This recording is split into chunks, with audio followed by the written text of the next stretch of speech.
Uh-oh. Hello. We are live. And we have a technical difficulty on Facebook, but we'll get that resumed shortly. So, what's going on, everybody? We are live. We are going to break down the Flyers roster. We are going to see who we're going to keep and get rid of. And we're going to go around the league. So, like, subscribe, share. Let's go.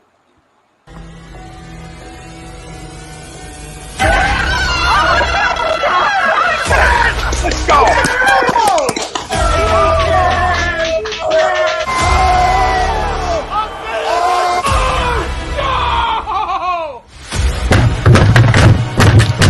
This ain't the fuck like this game he stinks!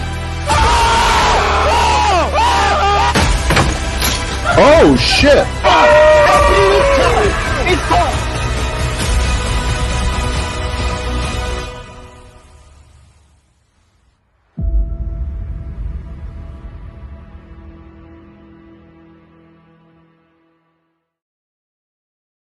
Welcome, ladies and gentlemen, to a brand new edition of the Hockey Happy Hour live on A2DRadio.com. I am Matt Mcewen, along with the one and only Mr. Brad Ryer. And we are just joined in now by the Darkwing Brian Daly. What's up? Hey. And tonight, gentlemen, we dive in to the Flyers roster, where we will talk about which players we want to keep, which players we want to shit can, which players we think are worth their pay, and which ones are absolutely not worth a penny. And we'll continue to break it down, too, and see what kind of lines we might get out of this roster and what we might see in terms of certain impact players or who will have a big season possibly going into what will be a very interesting year as we get ready to dive into it. But we start off, as always, with our show sponsor, Manscaped.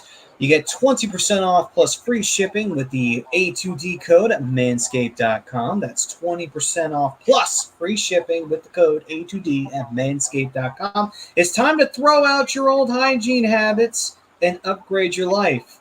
Gentlemen, there is one thing in this world the ladies absolutely love, and it's confidence. But there's also one thing they absolutely don't love. Brian knows what that is. It's junk funk. Sorry, Yeah. I shoved that food down my throat, and it was a bad idea.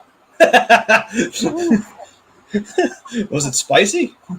No, it's a lot in the span of like 10 minutes. Ah, gotcha. So I'm very uncomfortable at the moment. We'll Your tummy's telling you, Bri, fuck you. Saying take your time next time. Yeah. Anyway. Or it might just be asking you a question. It could be. I have a question. Oh, no. Yes. Will the Phillies make the playoffs this year? I tease. We're back on Facebook, so you guys are good to go. All right. Awesome. Let me just double check just to confirm. You can carry on. Okay. Good. We are. Thanks, Frank. Thank you, Frank. We are in the clear. All right. So.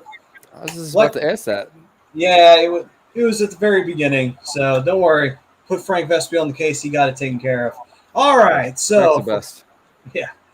So. Yeah. We were talking about Manscaped. Gentlemen, confidence, no junk funk. Get rid of that, and the ladies will love you. But not only that, you'll love yourself. And when you love yourself, good things happen. So I've been told. So ultimately, at the end of the day, go get Manscaped and use that code, 20% off, free shipping, and get rid of the junk funk. Let the ladies love you and feel confident about yourself, and good things only follow from there. Okay, and we dive into the poll question brought to you by none other than the leading online sports book that has been in the market for 25 years, Bet US. You can bet anywhere in the US on everything, not just hockey, but everything else. And you can go to that link that you see down there, and you get 125% sign-up bonus. So it's definitely worth checking out. Make yourself some extra cash on the side, because you know what? We got the Money Pot podcast in Willie Vegas going around throwing out those awesome picks. You might make yourself some quick cash the way you always want to by just betting on some sports games and feeling like a high roller. Anyway, poll question. This Flyers team is the worst in franchise history. Agree or disagree? There have been a lot of head-scratching teams that have come and gone over the years for pretty much every franchise, and the Flyers are no exception. But, gentlemen, do you believe that this up-and-coming season, that this Flyers team is the worst that the franchise has ever put out? Brad, you can go first. No. I mean, I'm answering. I don't mean no. I'm not going to go first. No, I don't want to go first. I didn't mean it that way. No, I don't. No, I don't think they're the worst team. I don't think this is the worst team they've ever had. I don't think they're. I don't think that they can do any better than come in last this year, because it's just going to be very difficult for them because they're in a monster division. But they've got a roster that's not that bad. It really isn't.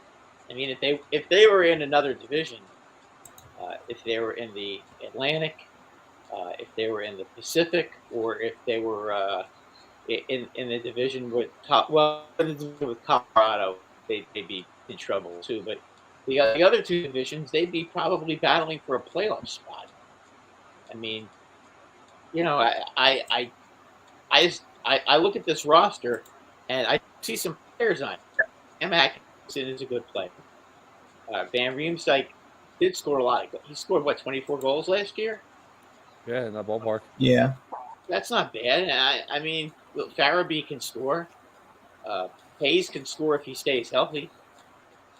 You know, I mean, they've got some guys who can put the puck in the net, and they should have Couturier back. You would think that he would be an asset, you know, and some of these younger defensemen have a chance to play now, you know, have had a chance to play together. They have some young guys who I think are going to be okay. I mean, Tippett, we'll see what he does, right? Hopefully Brink will be able to play, you know, in January. I guess it's going to be a while before you see him, but he seems like he was off to a good start before he got hurt. This guy Connaughton, what's the deal with him? Is he any good? Can he play? Yeah, I mean, he can play. He's more of a seventh defenseman. He's not anybody to really write home about, but you know, he brings a little bit of a presence when he's on the ice. Okay, all right. So he's a big defenseman. I mean, you could go one. That guy Cates wasn't too bad last year. What did he get? 9 points in 16 games. About that. Yep. I mean, that would be like a 40 to 50 point season. I'm sure you'd take that, wouldn't you? Well, absolutely. Hopefully he can carry that over into this season coming up. Yeah, I mean, listen, you're not totally void of talent on this team. You know, you're not the Washington Nationals for sure. You know, I mean, it's not that bad. You got some veterans here. You got some young players. The young players have to step up now. I mean, that's to me what it looks like. Now, if you want to like go one by one with some of these guys that are on the team, I mean, can Konechny do better than 16 goals and 52 points? Do you think he's leveled out, guys? I mean, that's going to be the big question. There is the production of Travis Konechny, and can Provorov find his play again? Yeah, and we're going to be going through these guys, you know, breaking down that roster, taking a look at them, and you know, then we'll play a little game of keep or get rid of, basically, and you know, we're gonna definitely dive into the details of this Flyers roster, and obviously, per this recording, you know, the offseason is still going, so who knows? Anything can happen. It is getting closer towards the end, though. We're into only about a month before we start talking preseason. So, you know. Well, training camp is right after Labor Day, isn't it? Yeah. Yeah. Usually it's in that area, and then they start playing preseason games. Yeah, with preseason games, I think it's like similar to the NFL, where it's like a week or two right after training camp starts. Yeah, pretty You much. know, they get like Okay. 2 weeks worth of games, if that. And the difference between hockey preseason and all the other sports is that hockey preseason may be just as entertaining as regular season, as far as I'm concerned. No, I totally agree. But listen, They- Brad, these guys come out and they play their butts off, especially the Oh, tough yeah. guys. Some of the best fights you're ever going to see are in preseason. Yeah, Guys 'cause are out these guys to prove a point. Yeah, they're out there to battle for a spot. You know, it's not like in the NFL where even if you don't show up, you're still going to make the pro roster. If you don't make Right. you don't They're like get a playing spot on the two-hand- roster, you're They're like in playing the AHL. two-hand touch. They're like playing Mhm. two-hand touch in pro football. Mhm. But listen, you touched on something that I wanted to touch on real quick, Brad. You said something, and I think this is going to be really, really huge for the Flyers if they want to. Because I disagree to the poll, because I don't think this is the worst team that we've ever seen for the Philadelphia Flyers. The thing that you touched on that I want to address is, and this is huge, they have to stay healthy. That's the big thing. I think that hurt them more than anything this year was the amount of injuries to Yeah, meaningful players. You can't lose top line players. You guys were losing. You guys lost top 6 players. The players in your top 6. You lost arguably maybe the best defenseman you have on your team, and he still hasn't played yet. Mhm. You know, that's a lot. That's a lot of guys to lose. Yeah, you lost 80 points with Couturier. You probably lost somewhere between 50 to 60. Hopefully, it's going to go up this year with Farabee. You know, Hayes missed time, and Hayes got to is stay huge. healthy. They got to Hayes- stay healthy. Listen, if you put Hayes, Farabee, and Cam Atkinson on that first line, you're gonna have a deep. That's a pretty good first line. You're gonna score plenty of goals. Mm-hmm. And I totally agree. And that's going to be the difference of whether or not this team pushes for a playoff spot or not this year is how healthy they are. I think you're looking at a team that's going to have a pretty good power play too. Yeah, with Tony DeAngelo now back there, you know, if Couturier can maintain that, you know, I know he's had his back issues, but if he can stay healthy, he's going to help the power play for sure. I still would like to see them go out and get somebody who can shoot the puck via trade at this point, because obviously that's not going to happen. It's not going to happen free agency. But you know, maybe trade deadline, maybe we see them do something a little unexpected and maybe be a cautious seller. Because let's be real, I've been saying this for months now. I don't think. Thanks, Berto. I guess I appreciate that. What did I do? He said, "Welcome back." I guess. I mean, I guess I appreciate that. Nah, I love you, Berto. Okay, it wasn't anything. I thought maybe I was scratching my nose and somebody got mad. Oh no. Berto's breaking my balls as he always does. Okay. You know, because I said this a few months ago. I don't think this team is that far off from being a playoff team. I mean, Brad, you also said something else that I totally agree with you. This is a tough division, and now we're finding out that the Islanders are pushing to make cap space to bring in Nazem Kadri. Islanders just are going to be better. Devils are going to be better. Rangers are going to be better. Didn't they bring in Kadri? This is not a done deal yet. They got to clear cap space. Yeah. Oh, okay. But kind of unofficially, it's kind of in that ballpark, basically. It's between them and the Avalanche, and apparently there's a really good deal in place, and Nazem is ready to sign the contract, but they gotta clear up some space first. Gotcha. But, okay. I mean, they're in probably the toughest division in hockey. I mean, it is a tough look. The Devils are going to be a lot better. Mm-hmm. I mean, you take a look at them this year, and Hughes missed half the season. Yeah. Imagine what he's going to be like next year. He's already a handful. Next year, hopefully for him, he'll be healthy. Although I would prefer to see him banged up and, the Devils struggle. But I just think that they're going to be a lot better. I mean, the whole division, there's no weak spots. Columbus is going to be a lot better. Yeah.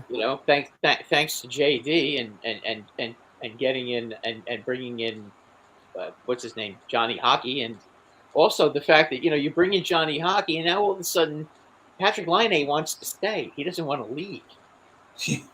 Yeah, it's amazing what happens when you bring in a talented player. Now all of a sudden Laine's like, well, wait a minute, no. I'm not going to play out my option and decide next year. Let's get this done. It's a miracle. Talent is attracting talent. Whoever heard of such a thing? Yeah, I mean it is what it is. And thanks, Joseph. I appreciate the good word about the Rangers. The Rangers are going to be tough, no question. I mean, that's not exactly a shocker there. I still haven't given up on Patrick Kane, by the way, but it's not going to happen until the trade deadline because we can't. So you think it's going to happen though, most likely? Oh yeah, no. I mean, I thought it was going to happen this summer, but common sense kind of screwed me up there. I should have known common sense wise that there was no way they were going to be able to fit him under the cap. Yeah, Dallas is in on him too. So, yeah. So and the Blackhawks do need to make sure that they put some fannies in the seats if they're gonna tank. And keeping Patrick Kane there at least until March or February, whatever the trade deadline is going to be this year. Get that first half of the season money. Right. Make sure the season ticket holders are happy. Yeah. Well, yeah. Thanks. At least Thanksgiving. Right. Yeah. Oh, yeah, they're not rushing that deal. They're going to make sure that they get the right deal in place and make sure they get the proper return for a guy like Patrick Kane. But I'm hearing Dallas and the Rangers. Buffalo was in, but they don't have what Chicago wants in return. And there's one other team in on them right now. I can't remember who it is. But I heard Dallas is actually one of the front runners. For Patrick Kane. Oh, yeah. Oh, they'll know that if they're going to be competitive this year, which I'm not sure yet. They should be. Well, I'm still trying to figure out why they let what's his name go. I can't remember the guy. Klingberg, is that his name? Oh, Klingberg, yeah. He had an off year. He was asking too much money, but hey, we'll take him. Yeah, I was going to say he's a good player. I don't know. Just letting guys go because they have one off year. Sometimes it's not a great idea. I think it was a money issue. They don't want to pay him. Probably. They don't want to give him $7 a year, and I guess Anaheim did. But hey, like I said, we'll take him. We need the veteran leadership on the back end. We got 3 young guys and 3 vets now. Ted, Rob is MIA this week, but he is here in spirit. He'll be back next week. I will actually be... I think that spirit might be possibly at Citi Field tonight, but Maybe. Hey, I hope he is. Yeah, I would suspect that there might be a possibility that a certain person is pitching for the Mets tonight. I think some guy. Wait, he's pitching for the Mets? Holy shit, man! He's stepped up and he's moved up in the world. Yeah, this guy DeGrom, I think his name is. Yeah, I believe he's pitching tonight. So I kind of understand his issue. I would hope he didn't go there because the Mets are in Washington. I don't drive to Washington. Hey, listen. Sometimes, drive, though. I mean, sometimes you catch a little bit of that fever. For him it'd be the Mets fever, and you come down with it pretty badly, and you got to take the day off to go see them. And then it goes away after the game's done. But you slept all the way to DC to do it, though.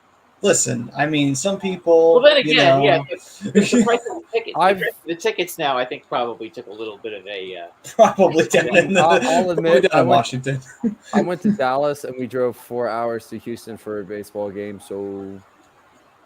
Yeah, but everybody does that in Texas, though. That's just part of living in.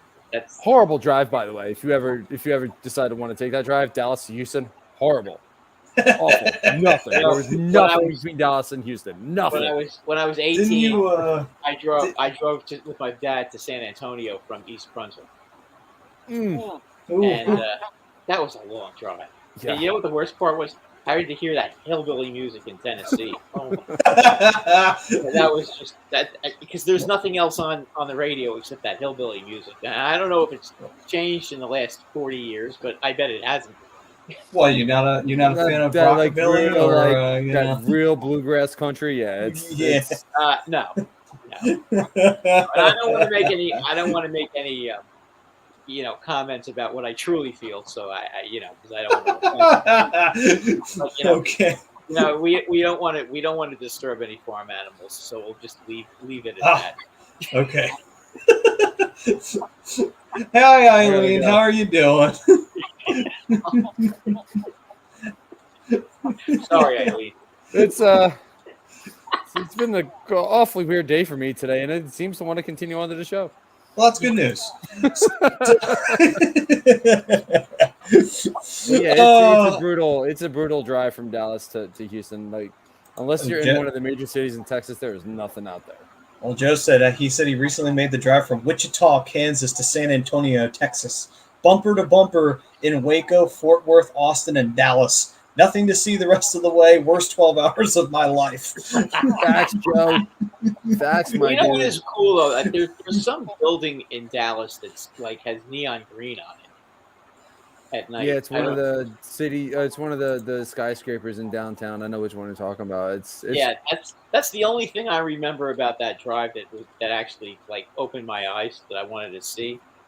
The rest of it was like, you know, my father and I were taking turns driving, and it was like a nightmare. I mean, I'm not gonna front. Like downtown Dallas is absolutely beautiful, and if anybody ever gets a chance to go there, it's a city worth going to. There's a lot to do. If you're on the highway, it's pretty hard.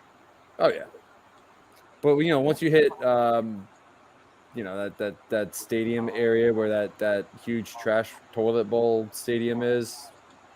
I wouldn't You mean that recommend trash can in the middle of Dallas? Mm-hmm. Yeah, the one that fits 100,000 people in it. Yeah, that Yes. trash can. Yep. Yes.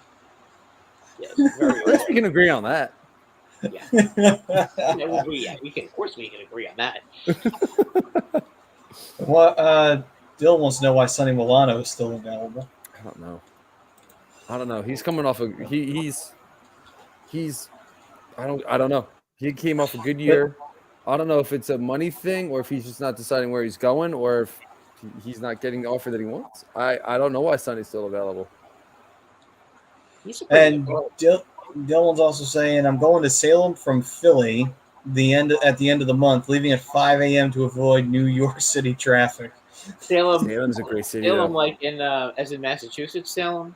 I'm assuming that if he's trying to avoid New York traffic, I would assume that would be where he's going. Yeah, good luck with that. New York City traffic is a 24/7 issue, especially in the summer. I mean, if you can go, I would recommend going around New York City if you can't, Dylan. I mean, yeah, if worse comes to worse, if you want to go into the state of New York and go that way, it might be a better option for you, honestly. Yeah, I mean, you might be better off trying like getting or going through like Suffering. And hitting the thruway there, and then when you get up to 80, or is it 80? No, is it 80? Yeah, I think it is 80. Then you just go west, and then you end up hitting the Mass Pike. It's 84. It's 80 to 84, I think, and or something like that. 80 to 95 to 84, or something like that. You do that, and you'll be fine. But yeah, you should try to avoid New York.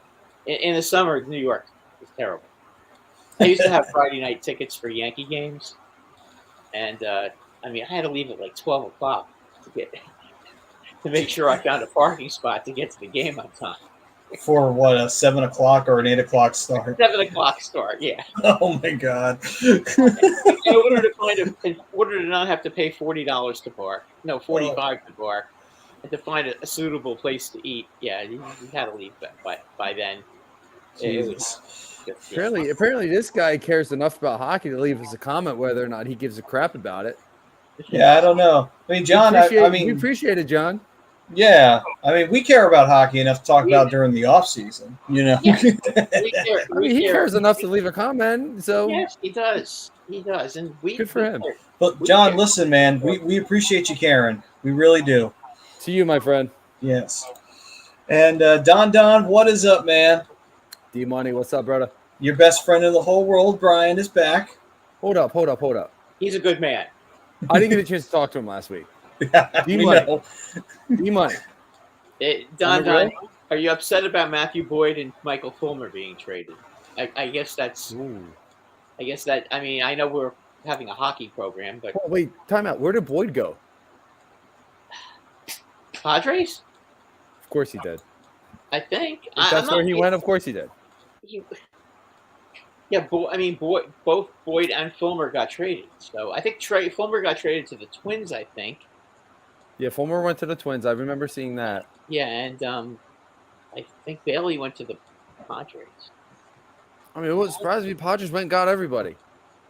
Yeah, and guess what? They still won't win. As long as they beat the Dodgers, that's all I care about. Do you really think they're going to beat the Dodgers, though? Don Don's response is hell no, Brad. Goodbye.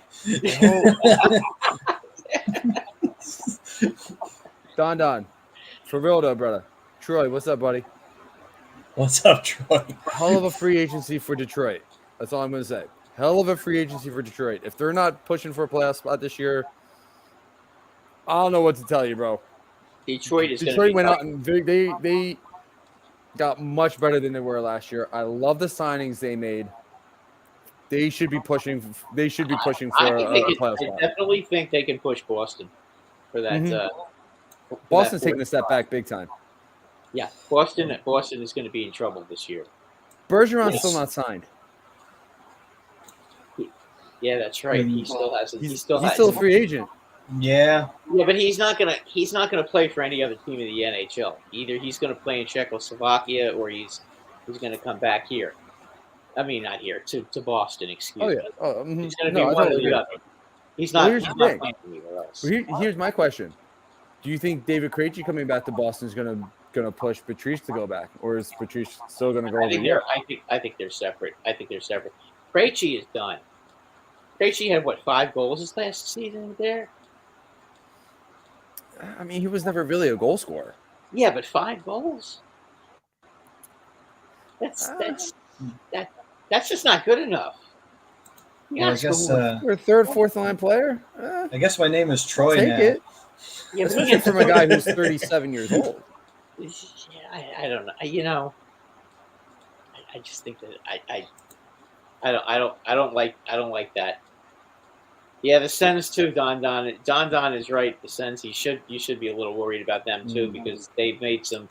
They're actually spending some money now, and they could be a tough out. Only question is for me for Ottawa is Cam Talbot. That's my only question for them. Yeah, the thing is, are 5 teams in the Metro going to make the playoffs?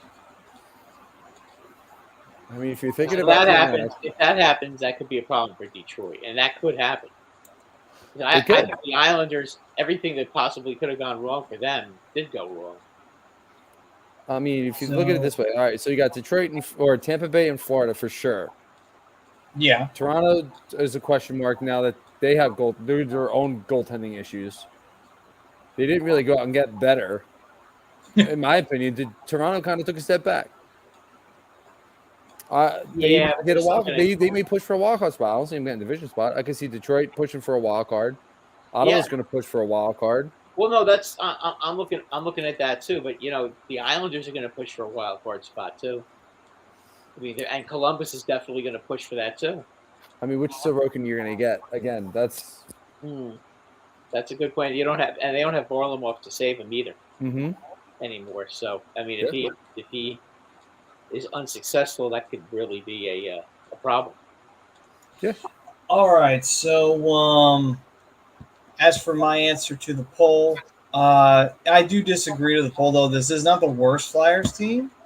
There have been worse. I think 06-07 was pretty bad. That was a pretty rough team. Although it didn't start out bad, it became bad over time. I would say probably one of the worst rosters it would be in the early 90s when they started out bad and they finished bad. It's like, yeah, that team was crap right from day one. When poor Dominic Roussel had to be on the team. Yeah. And Dominic Roussel actually was really good, but I mean, he had no shot with that team. No one had a shot with that team. No, those teams were brutal in the early 90s before they went and got Lindros. All right. So let's see here. Joe was saying, agree this team is horrible, up where with the 06-07, 89-90, and the first 3 years after the 67 expansion team. Rob saying they were bad pre-Lindros. Yes, they were. They were. Yeah, they were. The problem is when they traded Lindros, they made one major mistake, and that was including Peter Forsberg in that trade. Yeah, But the Flyers wanted to get themselves back into that playoffs as quick as possible.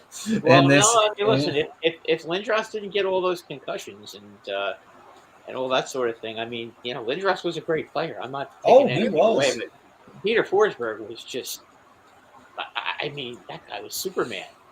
I mean, He created Superman.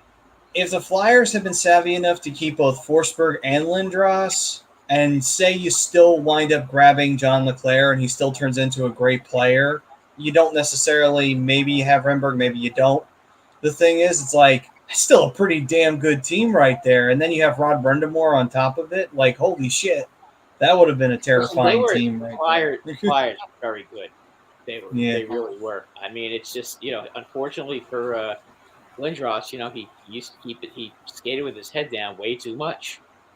And he never learned. And every time he got hit and every time he got hurt, it was worse and worse. And then the Stevens hit, unfortunately, was really put him made him go from perennial 40 to 50 goal potential guy to a 20 to 25 goal potential guy. So yeah, he was never the same after that.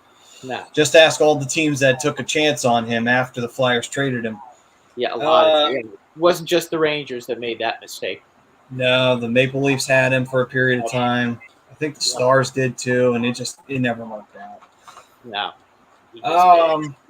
Let's see here. Frank saying this team is bad and Chuck Fletcher should feel bad. I hope Chuck Fletcher feels bad. He should always feel bad. Jake saying, what up, fellas? I agree with the poll. It's going to be a long season. I still think they're going to be better than people think. What's up, Pete? If they stay healthy, absolutely, yes. Absolutely. I think the key is there's two things they have to do. Okay, one is they have to stay healthy. That's number one. Number two, they got to score a lot of power play goals. Okay, because this team 5-on-5 is definitely going to be scoring deficient. Okay, so I mean we have to understand that's going to be the case because the third and fourth line are going to be from hunger as far as scoring. Okay, they may. I think that with Tortorella's help, your third and fourth lines are going to be real good checking lines, but your second line has got to score a lot. Okay, and your power play has to be real good. If you have a real good power play, like a 22, 23, 24% power play, okay, then you've got a shot to actually do something, be something, and go somewhere and have a fun season. But if your power play is like 16, 17%, you're dead. You're doomed. I mean, they're going to have a hard time scoring. I think that they're going to be a lot better defensively. John Tortorella's system is a defense-first system, and anybody who doesn't want to play defense is just not going to play. They're going to block a lot of shots. They're going to help out Carter Hart. I'm sorry, and they'll be a lot more effective defensively. But as I said, I'm worried about them not being able to score. If they can score, they'll be fine. But it has to happen. Yeah, the secondary scoring has to happen. You need to get a huge season out of Travis Konechny. That's going to be the big one. Yeah. Does he go in that? Do you guys think he plays in the first line? No. What's up? Nope. I don't. I think it's the Konechny? No. I think the first line for the Flyers this year is going to be Couturier, Atkinson. I would put Farabee on the left. What about Hayes? You don't want to put Hayes on the first line? I would keep Hayes on the second line. Okay. Well, if Hayes and Konechny, if you can somehow put them on the second line, and Farabee and Cam Atkinson work out on the first line, see, then you've got something. At least you have a couple of lines that can score. Okay, and you've got to have you have to be able to score power play goals because I have no confidence in your third and fourth lines contributing anything offensively right now. I mean, it's almost like the Flyers had the worst power play in the league last year.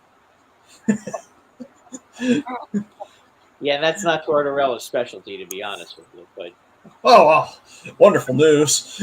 Well, no, but you're going to kill a lot of penalties, though. But that's, I mean, the other problem for the Flyers was their power play wasn't the greatest, but your penalty killing was like what 78% or something like that. Yeah, it was It actually, wasn't even 80. I mean, yeah. it's got to be. Your penalty kill has to be around 84 to 85. Top teams are going to be between 85 and 88. So So if you can get it at least between like say 82 and 85, okay, then you've got something. yeah, If, that's true. if A your lot power of play can score 20% of the time, that's going to be key. That's what you need to happen. Yeah, a lot of the top teams, they usually have a really solid on that penalty kill around that range. Dylan was saying, "What's going on, guys? Agreed to poll. I can't think of a Flyers team this bad on paper." He then goes on to say, "Unlike Fletcher, Flames GM Brad Treliving flew to Montreal and took out Jonathan Huberdeau to dinner to get to know each other. Jerry Jonesing him." I heard about that. I actually heard about that. I think, that's a really, really smart thing to do. Mm-hmm. Especially when you're trying to persuade a guy who's you're going to need to have him sign an extension. You persuade him to try and stay. You build that relationship. Yeah, I mean, look, he could. You can make him the captain of the team if you want. At this point, it wouldn't be a bad idea. Johnny, my guy. And just tell him you're the man here now. And hopefully it'll work out for them. Then Anthony goes on to say, "What does Chuck Fletcher and Dave Dombrowski have in common? They are the worst GM ever." And then I like the moves that Dave Dombrowski made today. I think the Phillies are a little bit better than they were yesterday. What's the problem with what Dombrowski did today? Well, you'll have to wait. He DFA'd two players that sucked that needed to go. And then, I don't necessarily agree with the trades, but I like the addition of Marsh from the Angels. He's okay. I'm not crazy about him, but he's an improvement over what you had. Right, and he's still 24 years old, so he's still got a little bit of room to grow. Right, but you got Robertson for the bullpen, and he's been great this year. I mean, what do you want? He's got to stay healthy. Yeah, well, he is healthy now. Well, let's hope. Last time he was here, he wasn't. So let's hope he was healthy. He blew out his elbow, but that's not the Phillies' fault. That's not his fault. It just that happened, And then the addition of Syndergaard. And then you got wild about that one. Yeah, I'm still trying to figure out why the Yankees traded a pretty good left-handed pitcher for a guy that's in a walking boot. I'm a fan guy of that Harrison can't hit Bader. and is in a walking boot right now. I would take Harrison Bader in a heartbeat. And for Jordan Montgomery? That trade. For that return, I don't exactly know what the Yankees were doing there. I guess they're going to try and rely on defense. The only thing that you're going to see him do is in the playoffs when they have a lead late in the game. Stanton is going to be playing right, Judge is going to be playing center, and Benintendi is going to be playing left. They'll come in like the 7th or 8th inning, play center field. Judge will move to right, and Stanton will head to the bench.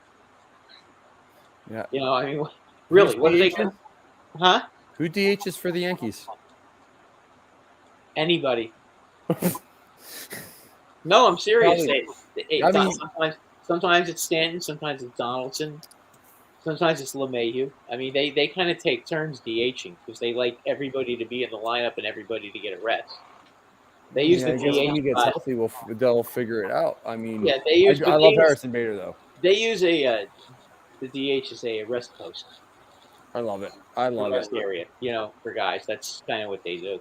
They don't do that. Who called it? Put up Pope's comment. Who called it? He actually went to National. He went to Nationals ballpark for the game. I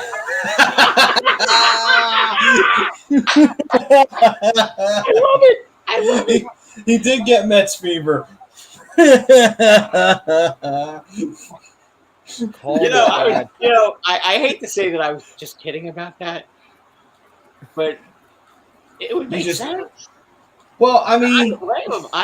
Listen, if he has if he can go, and nobody's going to give him a hard time about going, and he has time to schlep down there. Hey, why not? I can definitely understand it. I mean, it's That's awesome though. Like, yeah. great for him. Great for him. I'm Schlepped happy. all the way down there. Yeah. I mean, I'm happy for him to be able to listen. I'll tell you what. If you think about it, though, from here, DC might actually be just as far as Citi Field, and less traffic. Less traffic, yeah. Roughly, it's like 3.5 hours. 3.5 hours. Either way, Yeah. if you go to Citi Field with all the traffic, I mean, bad enough going to Yankee Stadium. Citi Field is an extra. It may only be 8 miles away, but those 8 miles take about an hour to drive. Mm-hmm. In New York. Benny, Swoopy, I see all you guys in the chat. Yep, here's Benny's saying, "What's up, guys? What's up, Benny's? How's it going, man?" Swoopy saying, "Who will replace Lindblom, Cates or Ratcliffe?" I have to think Cates. If so, will Ratcliffe stay in the minors or play on another line? That's to be determined in preseason. Yeah. Yeah. I mean, it's really hard with the young guys. And again, I haven't seen a lot of your young players, so it's hard for me to really be accurate to gauge this stuff. So it may be a little unfair for me to start picking guys out, but I think whoever looks more effective in training camp is going to get the first shot. But I think they're all going to get their shot. Yeah, and I don't think either guys played poorly last year. Ratcliffe had a little bit of a I should say Cates had a bigger sample size than Ratcliffe did, but neither guy played poorly. But I think right now the guy who has the edge, and I have to agree with Swoopy here, is Cates. He was a little more productive. Yeah, well, he got 9 points in 16 games. I mean, that's not bad. No, not for a guy like Noah Cates, but No. I think right now the edge is Cates. So I mean, I guess as I said, you'll see in the you'll see during the preseason games, you'll get a good look at these guys. You'll see who's more effective. Somebody will stand out. They always do. Oh, definitely. And also, Rob does go on to say, Citi Field definitely closer. Traffic was a bitch. Oh, DC okay. though. Sorry, That's my bad. DC for you. Never been to that stadium in Washington, so I don't know. All right, gents. So let's dive in. Not that we haven't been talking about it, but we'll continue our dive into the roster of the Flyers for basically finding out what impact players we're going to have. We'll see what kind of lines we're going to be looking at going into this season. Obviously, there's a lot up in the air in terms of the ladder lines. Maybe the second and the first line, we kind of got a pretty decent idea of what we're looking at. But there are some possibilities, some opportunities that have opened up with certain personnel leaving, some being traded away, some just taking a walk. So we'll definitely dive into that here into the first period, and that is brought to you by eXp Realty. If you're looking to buy or sell a home, or if you have a change in career and brokerage, you go to Alan Foy, eXp Realty LLC at 302-682-8820, or visit him at the web at alan.foy at exprealty.com. It's always a big step in life when you're getting ready to move, and you want to do it right. So go to Alan Foy and make sure it's done right. exprealty.com. Okay, so let's take a look at the roster here of what we've got on the Flyers. Try to get the most up-to-date one that I could find. And so far, what's up? CBS. Yes, that's exactly the one I got. Yep. Yeah, Thank you. seems to be the most accurate one. Yeah. So let's see here. Centers, we've got number 77, Adam Brooks, who was linked to the Flyers. Number 38, Patrick Brown, albeit though he has missing probably for the start of the season. Jackson Cates, who also will be missing the start of the season. Sean Couturier, who of course will be missing the start of the season. Injuries. He's not going to be ready yet. Yeah, it's saying probably missing the start of the season. Oh, jeez. Morgan Frost. who signed a 1-year extension. Kevin Hayes, Travis Konechny, Tanner Lashinsky, who signed a 2-year deal, it looks like. Scott Lawton, Superman. Scott Zach Lawton probably going to be Scott Lawton. I think should be on the fourth line with. I mean, if you're going to have any kind of a team this year that's going to be reasonable, you want to put him on the fourth line and put your friend Delorier out there with him. That might be a good idea. Well, I would say I would agree with that, but I want to put Lawton on the third line, and I have Delorier. And now that Zack Mcewen signed, him and Delorier on the fourth line is going to be quite entertaining. Oh yeah, Just who's going to center him? So if you put McEwen and Delorier out there on the fourth line, they're going to be banging bodies. That's what I'm saying. Wow, yeah, that's going to be one tough. That's going to be one tough fourth line. And now you just got to find a young player who's NHL ready to center the two and just let him play. Yeah. Probably you'd like to find a guy who can win faceoffs and play well defensively. Mm-hmm. Yep. That would be and then into number 17, Zack Mcewen, like we were talking about, who signed a 1-year deal. And then the final one in the centers is Cooper Merity, who I guess they say that he signed with the Flyers, so we'll see what that does. On to the wingers, Cam Atkinson. Now, this one's saying he's got a lower body injury, and he will probably but he'll be probable for the start of the season. Bobby Brink, obviously we know what happened with Bobby Brink. He unfortunately suffered the hip injury, so he's not going to be back for a while. So hopefully he'll get 5 months. They're saying at least 5 months. At least, yeah. Yeah, so August, September, October, yeah. And Noah Cates, Nick Delorier, and then Joel Farabee. He is questionable for the start of the season, Joel Farabee. What did he do to himself? What the hell happened with him? What did he do? I forget. How did he get hurt? I don't even remember. I just noticed he was out, and I looked it up. I'm like, oh, he's not okay. I don't even remember. I think it was a back issue. Honestly, I think the same something similar to Couturier. I think he went up. It's either back or a hip issue. I'm gonna look it up in a second. Along with that, number 76, Isaac Ratcliffe, who re-signed with the Flyers. Owen Tippett, who also wound up inking a 2-year deal with the Flyers. And JVR. We want to see what Owen Tippett does, because he's the absolutely. He's the big one, because he's the one you got for Giroux, and you know what, Chuck Fletcher is under the gun with that guy, because that's the guy you traded Giroux for. Oh yeah, you traded your face for him. Yeah, you traded the face of the franchise for this guy. This guy needs to step up and be a player. Bribe? What? Neck injury. Oh my God, that is a horrible thing to hear. I knew the look on your face said that this is not a good injury. As of June 24th, NBC Sports Philadelphia is reporting he is going to be out. I think it said 3 to 4 weeks. I'm looking for the exact number here in a second. Oh boy.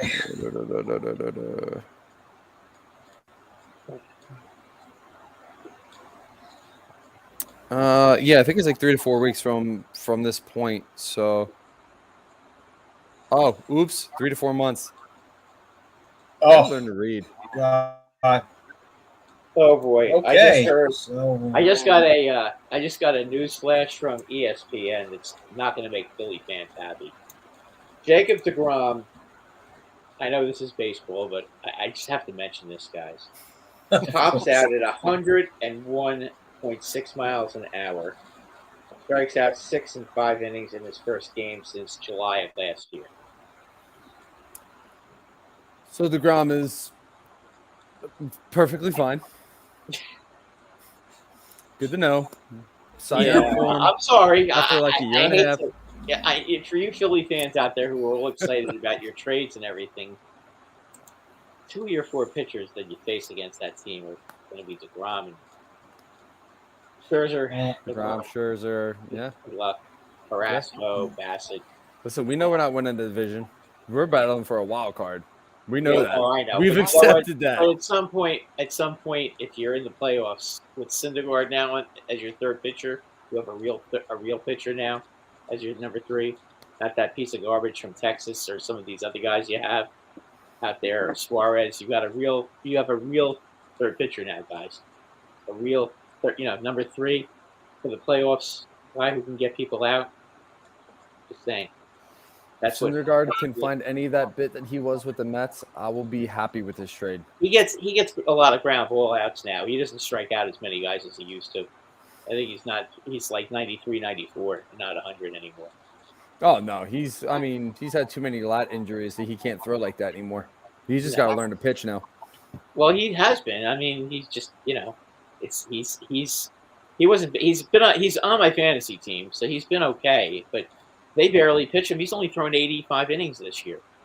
That's it? Yep. The Angels only pitch him once a week. They wanted to make sure. See, I think they wanted to make sure that they kept him fresh so they could trade him. Possibly. I mean, his ERA didn't really wow me either. At 3.83? Average. I mean, I like him in the third or fourth spot in the rotation. So yeah, but that's not bad that's not bad, especially in the American League. There's a lot of teams that can hit in the American League. Oh no, I get it. Really, I mean, there are teams who can really hit in the American League because they're all used to having DHs and 9 hitters on their team. So the National League, a lot of teams in the National League aren't used to it and haven't really fully grasped the concept. I mean, like I said, we gave up Moniak and another prospect for him. I'm okay with what we gave up. I'm okay with getting Noah back. My expectations are low, so anything good, I'll take. Anthony, that's Anthony saying Farabee would be good. Always changing. Yeah.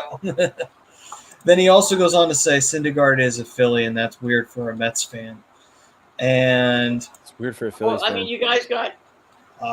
This is Minoru Suzuki, Ted. That's who this person is. He looks like a gremlin, I know. Somebody earlier in the show commented on that on the YouTube side. Yeah, they're saying that Troy is Minoru Suzuki. So that's why I said, I guess my name's Troy now. Who knew? Actually, this is what it looks like if you feed me after midnight, so I always look like this. So gremlin. What's up, Wills? Really? All right. Oh, and Ted also does go on to say Ducks are winning the cup. They're going to beat the Rangers in 5. Actually, to be honest with you, I really wouldn't hate that. I'd be happy if they made the playoffs and got bounced in the If first the Rangers round. got to the Stanley Cup Finals, I'd be pretty happy with that. Brad's just like, fine, we got there. Who gives a shit? Listen, I'm in the same boat. If we at least make the playoffs this year, I'm happy. I don't care if it's the first round bounce. I think I'm pretty happy. If it was the Ducks, I'd be a little surprised. But yeah, how would we do? I'm going to be surprised if they get out of the first round if they even make the playoffs. Yeah, that's a win. Yeah, right. It's going to the finals. Ted also. I appreciate it, though, Ted. I do. He did say, do you guys think Zayd Wisdom makes the team or Forster definitely makes it? And then he also followed that up with do you guys think that any prospects are making the main roster? I think the ones that you saw last year are the ones that have the best chance of making the roster. Attard, Cates, Wisdom I still think needs a little bit more time. Forster I think needs a little bit more time. They're not far off. There's just a lot of guys right now clogging up holes, and you got some of these vets that have contracts that aren't going to be taken at this moment. So I think maybe you see Forster if he has a good year a little later on down the road, depending on where the Flyers are in the standings, because you're going to be able to move some contracts at the deadline a lot easier than you're going to right now, like JVR. JVR is going to be easier to move at the deadline because you don't have to deal with that contract. If JVR has any kind of a good year, you'll get between a first and a third round pick for him, depending on how many goals he scores. And then you free up that cap space, and that's huge. I'm sure they're going to have to take a little bit of that. They're going to have to take back some of that contract, I'm sure, but I think you guys said it ends after this year, right? Yeah. They'll have to So- just retain. We'll probably have to retain some of it, to be honest. I mean, it's You 7.5. you may take a little bit of a beating this year, but you know what? You guys are going to have a lot of cap space next year, and there's going to be a lot of good players that are free agents next year. So Mm-hmm. It's There- going to be good free agent class too. yeah, it could be a very good free agent class. So I mean, there's nothing wrong with if you're going to take on contracts, and you guys want to try to load up as many draft picks as you can. This is, as you know, this season is the season for getting good draft picks. So What up, Tom? Tommy. All right, so dive back in here to this roster. And I believe, I finished up them. Now to the defensemen. Let's take a look. Ronnie, I think it's Ronnie Attard. I think that's how you say it. I know JJ says it's hard a lot. I don't know. It's tomato at this point.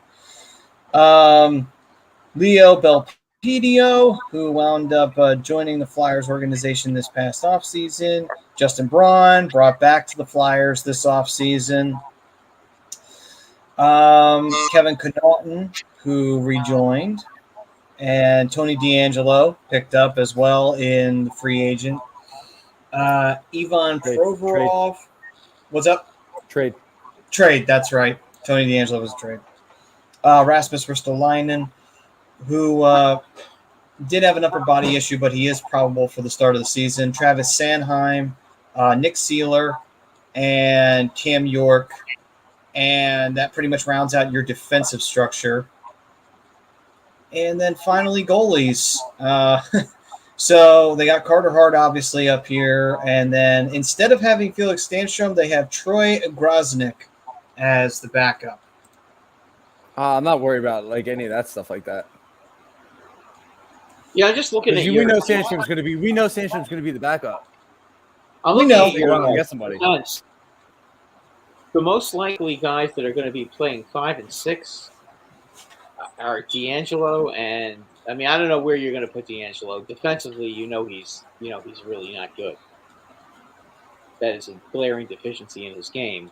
But can you really afford to put him and Cam York out there at the same time? I mean they're so small.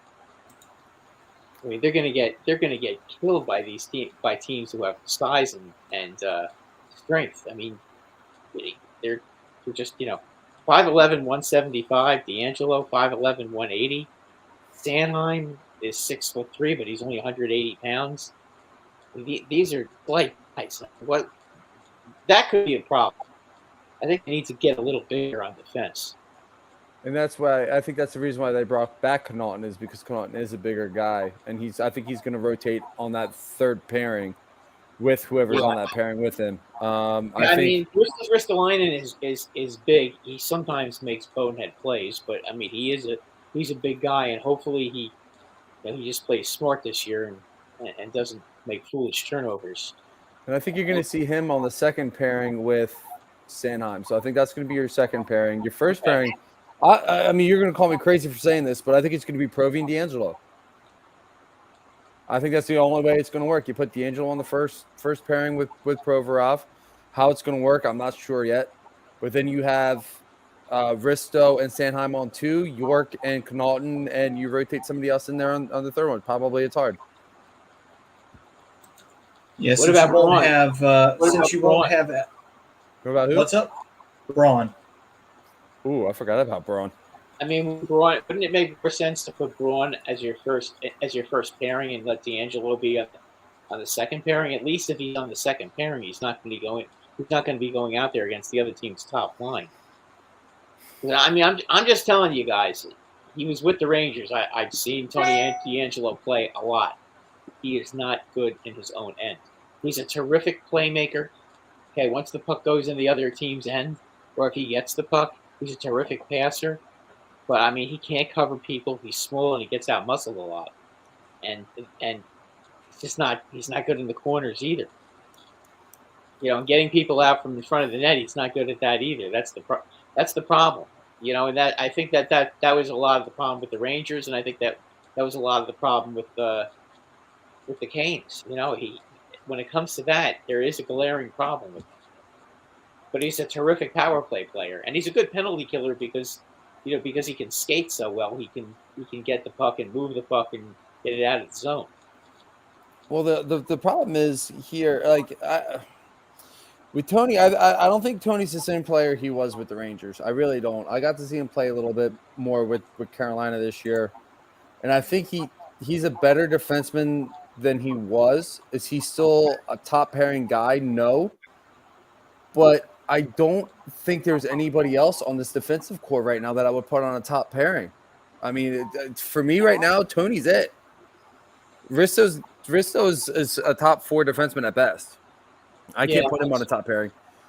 Yeah, Sanheim again. You could argue putting him on the third pairing because I don't think he had good moments last year. But I mean, I think right now the Flyers' hands are tied with that first pairing, and it has to be Tony and Provy. Yeah, I think it has to be until But Ellis back. Well, you do right-handed and left-handed, though. I mean, And you don't have, and you won't have Ellis, so that would have been an obvious no-brainer. But since you don't have him, I could see where that logic comes into play. Yeah, I mean, this is all stuff we're going to figure out in training camp. So it's a good thing we don't get paid to have to figure this out. That is true. That's all I'm going to say. I'm just happy we're not getting paid to figure this out. Oh, they're definitely they're going to be freaking earning their paychecks this training camp. That's for damn sure. Let's see here. Anthony's saying the Reading Royals can beat this Flyers team this year. Whew. Yeah, that's vicious. That is very brutal. No, they can't. And Tom was saying little off-season puck talk. And Tom, what are you talking about? This is my face when you feed me after midnight. But in all seriousness, though, Gremlin talk. Yeah. But in all seriousness, though, you wouldn't be able to see my face if I turned the camera on. So I got to get a desk lamp. I'll get one. There's a thrift store down the street. I'll go buy one from there. Anyway, let's see here.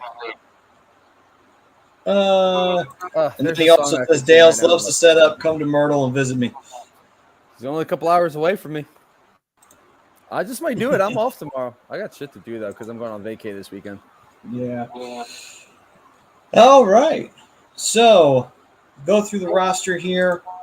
Bri, your first line again was what? You had Atkinson, Joel Farabee, although now that Farabee has that neck injury, does that change your top line completely? Yeah, it does. I didn't realize it was I didn't realize it was that long. I thought he already taken it to take care of that. So it's Couturier for me. It's Couturier centering. I'm going to put Cam Atkinson on the right wing, and on the left wing,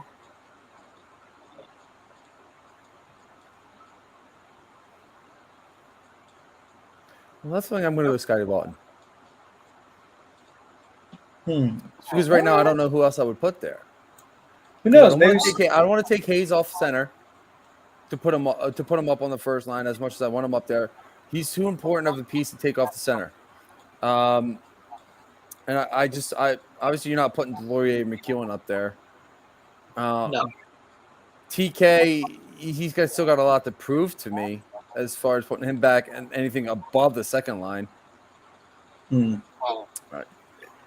Maybe JVR. Yeah. Although JVR to me right now is just a third line winger. He scored a lot of goals though last year. Yeah, I mean, power forward. He parks in front of the net and gets dirty goals, and I love that about him. He's got to do that more. There's nothing wrong with scoring those kind of goals. Bingo. Ask Chris Kreider. Mm-hmm. Okay. I'm about those goals. You got to see. I mean, 52 goals, and I would say at least 40 of them were tip-ins or, within 5 feet of the net. Either tip-ins or rebounds or getting the puck with his and being quick with his stick and beating the goalie. I mean, having Mika Zibanejad feed him all the time. I mean, that's kind of what he does. Not all goals are pretty. Not all wins are pretty. They all count the same at the end, though. Yeah. Bill Esposito used to score that way. Mm-hmm. Yeah. I mean, So did Philly favorite Wayne Simmons. That's what all his goals were. All his goals were those type of goals. yeah, and there's nothing wrong. Yeah, he basically Kreider kind of rents Simmons' office right now. Mm-hmm. Yeah, that's No, I agree with that 100,000%. There's nothing wrong with those goals at all. I think that's what you want to do. But as far as like left wing, yeah, I mean, as of right now, for me, looking at this roster, it's Scotty Lawton. Scotty Lawton's going to be my first line left winger to start the year. All right, then. Brad, what about you? What do you think on a top line would be in this case? I think you would want to put Hayes with Atkinson and Konechny. I mean, I think you got to put your top three players out there to start. I mean, I think that's just how it has to be. I mean, you're going to put them out there for the power play, right? Yeah, You know, probably and then in the and then after that, then you'd have you could have JVR on the second line with Lawton, and maybe Morgan Frost. Because don't forget, we don't know when Couturier is coming back. And we don't know when Farabee's coming back. So it's really hard to make lines right now when you don't know when these guys are coming back. It does say that he is probable for the start of the season, Coots. Okay, if he is, then I'd still keep the lines the same, but then you could put Couturier, Van Riemsdyk, and maybe put Frost down the second line. I mean, Frost is a guy who's got a lot of ability, and you guys need to see what he can do, and have him getting a lot of minutes and playing with your top players. He needs to do that. If you want to put him on the first line and drop Konechny to the second line, I wouldn't even be opposed to that. But he's a guy. He was a high pick, and you guys need to have him up there and getting a lot of ice time. Because if you don't, you're wasting him. Putting him on the third and fourth line is not going to get that guy. Is not going to make that guy a good player. It just doesn't. It doesn't work that way. I mean, the Rangers have made the same mistake with Philip Hedl. Okay, and I'm sure you saw how well he played in the playoffs this year when they put Lafreniere and Kakko out there with him. Okay, when you get a good young player, you got to play him with good players. You can't be putting him out there with the Ryan Reeves and the Rooneys, the Kevin Rooneys of the world. You're not going to get any. I'm just giving you an example. Okay, I obviously don't know your team that well as far as the fourth line and stuff, so I'm just giving you an example. If they were on our team, if you put Frost with Kevin Rooney and Ryan Reeves, how many points would he score? No, you bring up a valid point with that because you're not you putting them up there with put players. You're putting them up there with the guys who. Yeah. Put him out there on the power play. Let's see what he can do. You got to make sure that these young guys get a chance to play with the top players. That's the only chance you have to be competitive. And if they can step up, then great. Then there you go. You got a chance to be right there. Yeah, absolutely. I mean, I agree with that. I mean, Frost needs to be on a power play unit if he's on one of the bottom six positions. You have to get him out there because he needs the ice time. He's not going to get any better playing with. Let's just put it out there. He's not going to get any better playing with goons. He's just not. So I agree with you. You need to figure out a way to put him out there with guys who can play a finesse game. That's what I'm trying to say. You have to. I mean, look at Lafreniere with the Rangers. Okay, I'm sorry, I don't mean to gloat, but I'm just making examples. Okay, because that's the team I know the best because I watch them all the time. Okay, you put Lafreniere. When you put Lafreniere with Mika Zibanejad and Chris Kreider, guess what? He starts scoring goals. Oh my gosh, what a novel concept! You put him with Panarin, and he starts scoring goals too. All of a sudden, after the regular season, they decide, well, why don't we try Lafreniere with Hedl and see if he can wake Hedl up, and let's throw Kakko out there too and see if they can wake up Kako, and they did.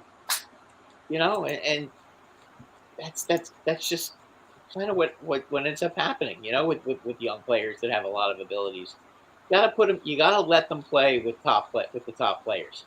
You can't just dump them or indiscriminately in the lineup, like on the third and fourth lines, and expect them to all of a sudden just become superstars. It's not going to happen.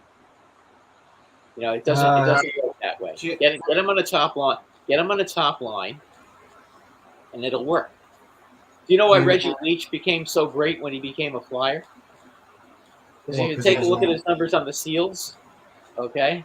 Well, he was on that lot with Bobby Clark. Yeah, he scored like 20. He scored between 20 and 25 goals every season. Okay, he comes to the Flyers and starts scoring 60 and 70 goals because they put him with Barber and Clark. Yeah.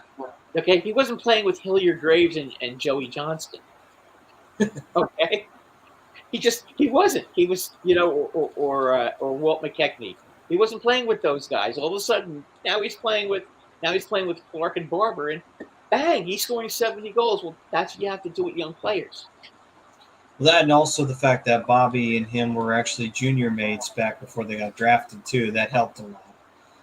Sure. That was actually one of the catalysts that brought him to the Flyers in the first place too. Yeah, listen, I'm just making the only point I'm making is certain players you have to put certain players in situations where not devaluing your point at all. It absolutely plays into it 110%. You're right on that. That's where you want to put these guys. You want to put them in a position where they're going to become winners. And if you could do that, and some of these young guys can step up, if they can, and especially if they can have a little success early, you never know what could happen. Jim McCrossan or Jimmy McCrossan saying fire Chuck. Ted also saying he scored when our season was over. I don't know if he's referencing Konechny or if he's referencing Konechny. Yeah, okay. So I figured that's who he was talking about because that's when Konechny all of a sudden figured out how to play hockey again. JVR. Oh, JVR. Oh, I'm sorry. That's who he was talking about. Okay. There we go. Okay, got it straight. There we go. Blind squirrel finds a nut eventually. Let's see. Ted saying, do you guys think that Taves and Kane get moved before the season? It's already August. No. Taves said he's not staying around for rebuild. No, I think Brad hit the nail on the head. I think it's trade deadline for that. Yeah, you gotta draw the fannies into the seats. Yeah, you gotta give the fans a reason to come out and watch, and also right before the trade deadline, you're going to get a couple of sellouts because they're going to want to get their last chance to see Kane and Taves. Yeah, so they're going to show up. They're going to show up for that. Their farewell tour in Chicago. Yeah, basically it is. I mean, it's like that's kind of what it is. It's like when Jeter was going to retire. They're not retiring, but they're not going to be playing with Chicago anymore. So, at least they'll come out and they'll support the team until the trade deadline. After the trade deadline, when they're all traded, they may not show up for the rest of the season, but that's only 20 games maybe. At least you get at least the majority of your home games. You're going to get a reasonable number of fans in the seats. Right. I mean, if you trade them before the season, then nobody's going to show up, and as a business, you lose a fortune. Remember, it is a business. I mean, Taves is definitely a deadline deal. Kane, I could see being gone before, but I'm just not sure. Not unless somebody gives them the sun, earth, and the moon. Well, I mean, you're gonna have to give him the sun and the earth and the moon to get a guy like Kane. I mean, he's a Hall of Famer. He's going to be when he retires, he's going to be the best American NHL player of all time. I believe that. You think he's better than Pat LaFontaine? Mm-hmm. I do. I think they're two completely different styles of player, but yeah, I think he's better than LaFontaine. I think he's better than Madonna. Yeah, he was going to be the next guy I was going to ask you about. Okay. Yeah. I mean, I love both guys. Mike Madonna was one of the reasons why I started watching hockey. Yeah, I love Madonna. Madonna too. Yeah. He really, he was. LaFontaine. My only bitch about LaFontaine was that he was an Islander at one time in his career. But other than that, I mean, he was the only reason I would ever watch Buffalo. Yeah, I love Mike. I love Mike Madonna. Mike Madonna was one of my favorite players growing up. Just the name is just. But I mean, it's no disrespect to those guys. Obviously, I got nothing but respect for those guys. But Patrick Kane is something special. Yeah, no, you're not wrong. I mean, he's a terrific player. The question, didn't Kane pass Madonna for being the most for having the most goals or the most points as an American-born player? I think he did. Yeah, I believe he has. But I mean, Has he played longer than him? I'm gonna look it up now. Yeah, that would be Sure. that would be the one question I would have. I mean, if he's compiled a lot of points, I don't count that. I count, when I measure players in any sport, okay, I take their 5 best years. I compare their 5 best years to each other. I don't go for the entire career crap because that doesn't prove anything that you're in your last couple of years you both sucked, okay, but he sucked. This one guy sucked a little less than the other one. That to me doesn't prove anything. It's just like when I compare Mantle and Mays, okay? And everybody thinks Mays is so much better than Mantle. Well, if you compare their best years to each other, Mantle's top 5 years dwarf Mays' top 5 years. So I'm on Mantle's side. You can say whatever you want, and I'm not going to change my mind. I'm also a Yankee fan, of course, so that naturally Might have a slight skew.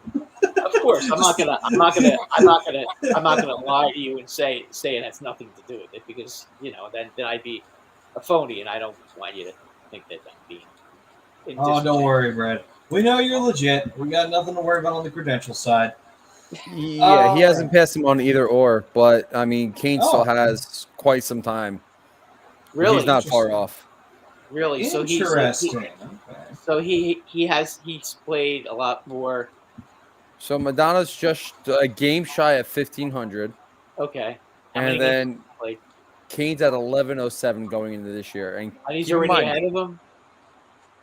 No, Madonna's still ahead of him on everything. Wow. Madonna's still ahead. And Kane is still 33 years old, so keep that in mind. Well, okay. So he's still got some time. What was the most goals Kane ever scored? I'll tell you one. And what was the most points he ever had? Most points was 110. Okay. Most goals in a season was 46. Okay, and check Madonna's same thing. Come on. I know you want to.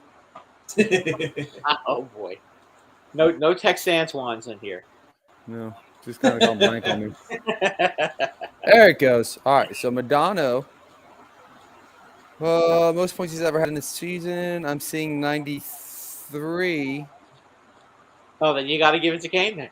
Early on, and both were early on in the season.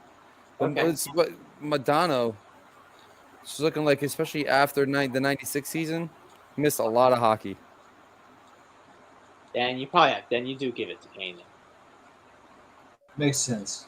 That's what I said, guys. Look at their prime years, their 5 best years. Who's better in their 5 best years? That to me is how you tell who's a better player when it comes to great players. Because if you start with some guys don't get up to the NHL or Major League Baseball or to the NBA, they don't become stars for a while. Okay, so you're going to penalize them because they didn't just become stars as soon as they stepped on the ice. It took them a few years, and then all of a sudden, I mean, Guy Lafleur's first 4 or 5 years was just an average player, and all of a sudden, then all of a sudden he became He became the Flower. I mean, if you take a look at his first few seasons of the league, I think he was like maybe between 15 and 25 goals. No more than that. Then all of a sudden, he's getting over 100 points. So, He played 1 year in Detroit? I thought he played more than that. What, Lafleur? No, Madonna. Oh, yeah, Milano. Yeah, he went to Detroit for that 1 year. That was a huge moment, too, because Dallas fans couldn't believe it. Madonna was going to go play for another team. I couldn't believe it either.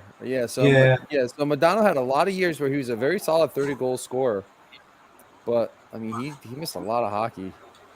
I mean, he did have some injury issues, but I think that was because, hard-nosed game, and Madonna wasn't a guy who shied away from anything. He threw the body around, too. So, I mean, It's not a huge Kane's surprise. played. Kane's played a lot more. He's had a 106-point season. He's had a 110-point season. He's had multiple seasons where he's had 40 plus goals.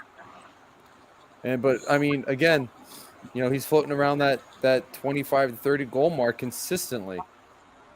Then there's also something to be said too for that. Like if you talk about the prime years, what happens if someone's prime, they surpass someone else and they're still putting up real stellar numbers? It's like, well, can't really go against that. It's like, God damn, he's still putting up how many goals compared to the other? I want to give you guys an example, okay, of my point, okay? Guy Lafleur, first 3 years in the league, 29 goals, 28 goals, 21 goals, okay? So what do you think? He's okay. He's probably maybe like Steve Vickers, okay player. All of a sudden, then year 4, 53, 56, 56, 60, 52, 50. Oh yeah. You look at that's prime years, okay? Yeah. You compare those prime years to almost anybody else in the league, in the history of the league. How many guys that have those kind of numbers in their prime?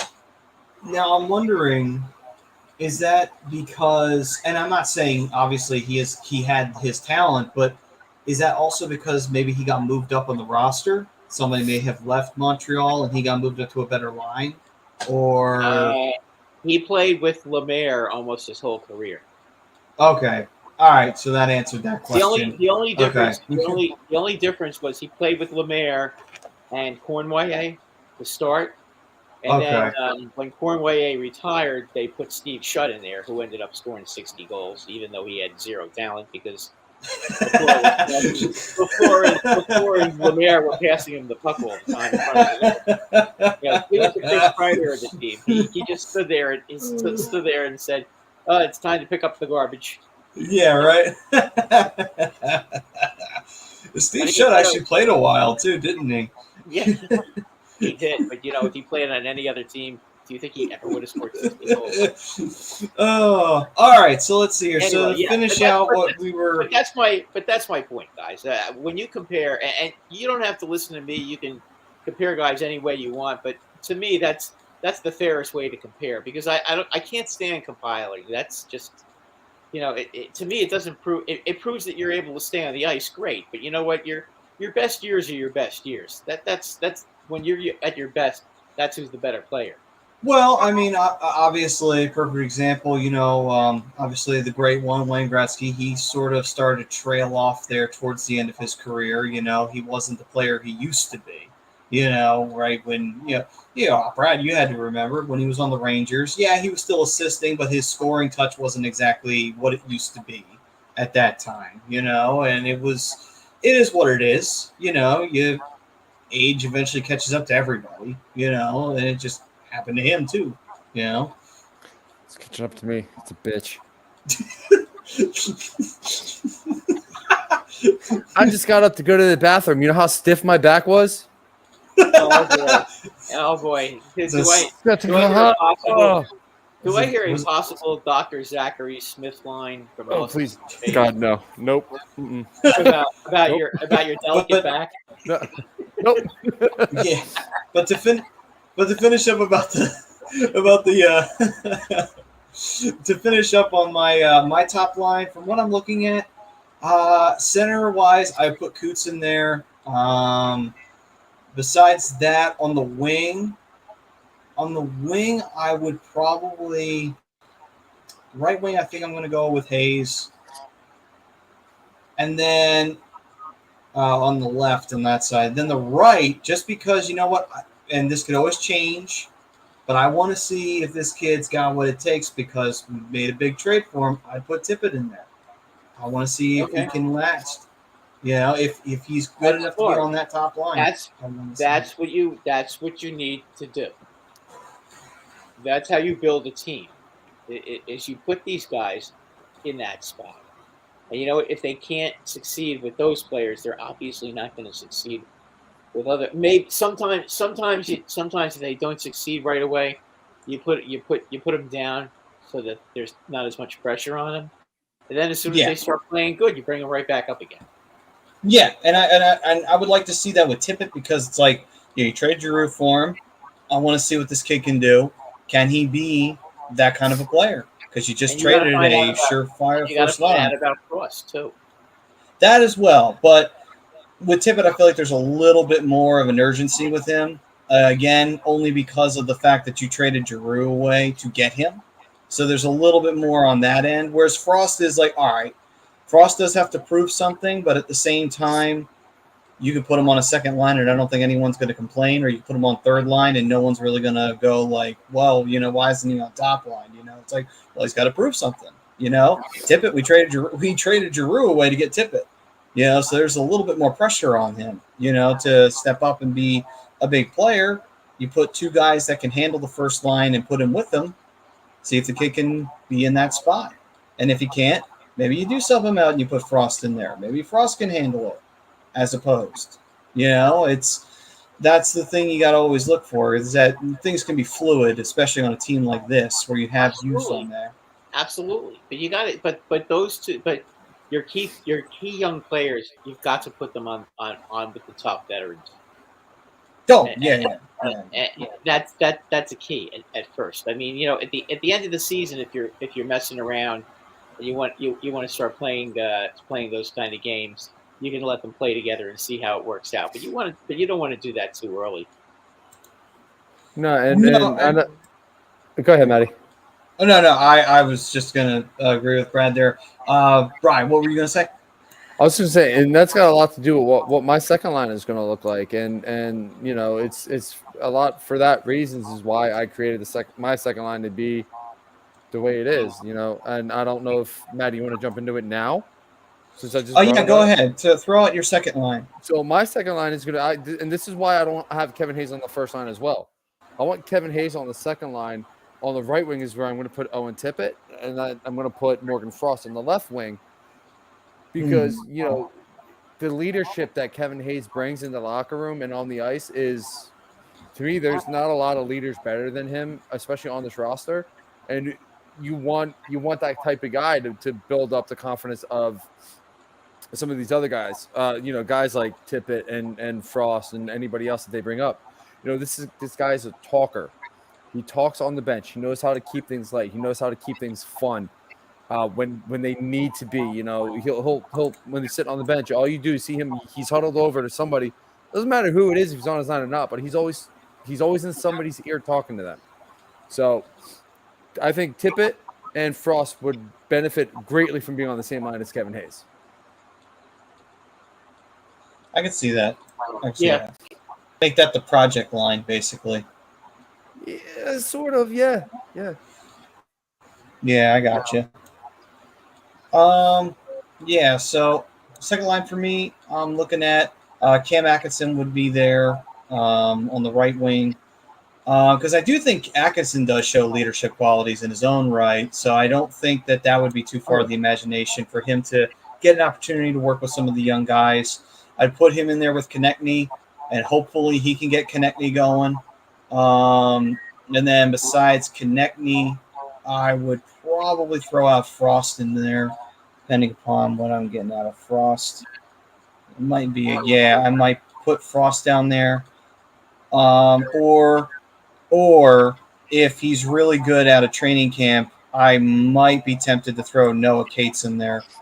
If he's real good coming out of training camp and he's real hot, it's like, all right, I'll throw the kid out on the second line, have him work with Cam.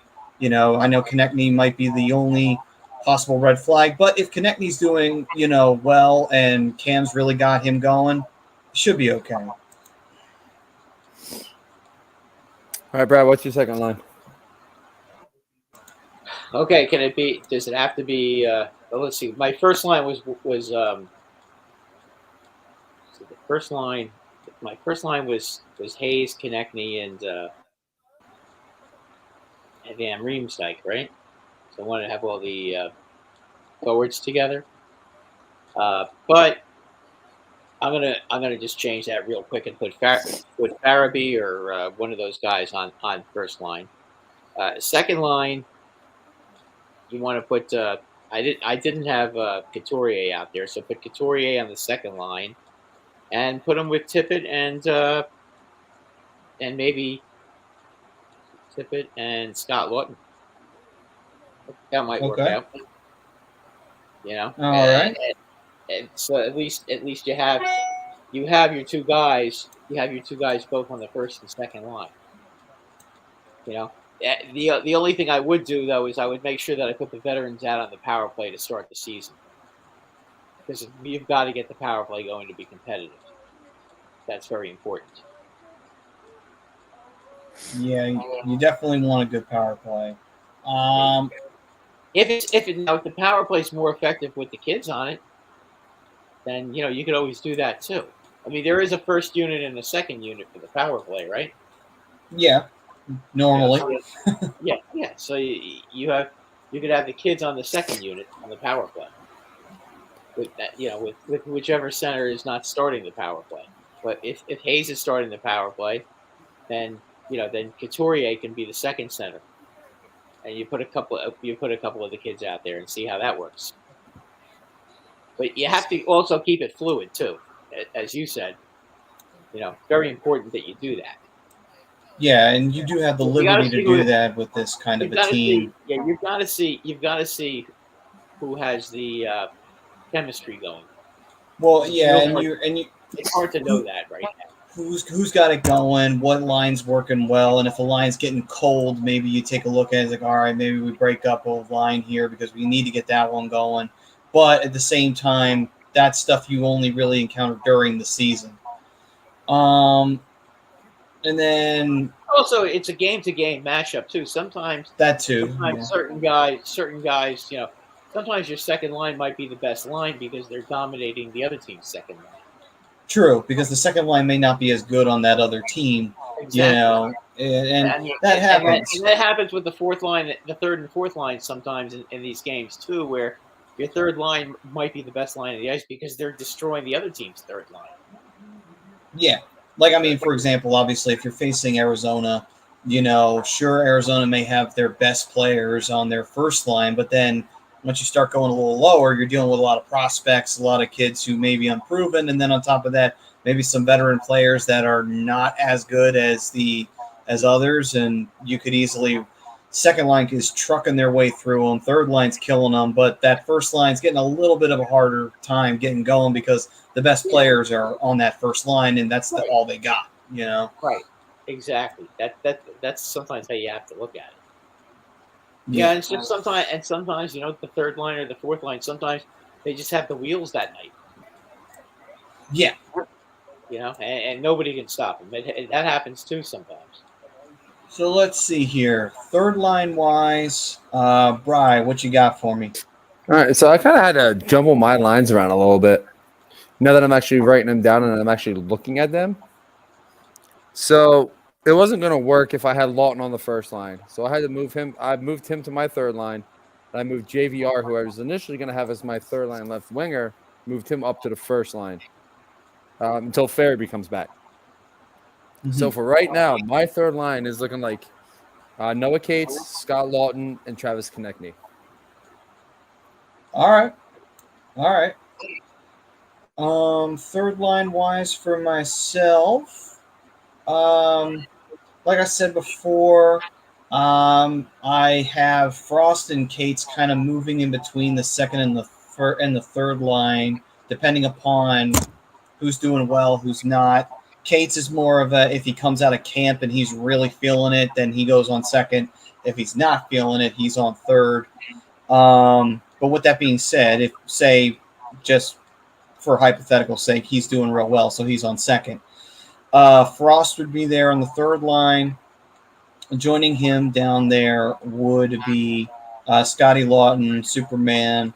And then besides Lawton, I would throw out, down here, I kind of have to throw him in there. I would have to throw JVR in there because, man, I really want to throw Ratcliffe in there, but I can't. So, because I have to put JVR down there. So I'll put JVR in there.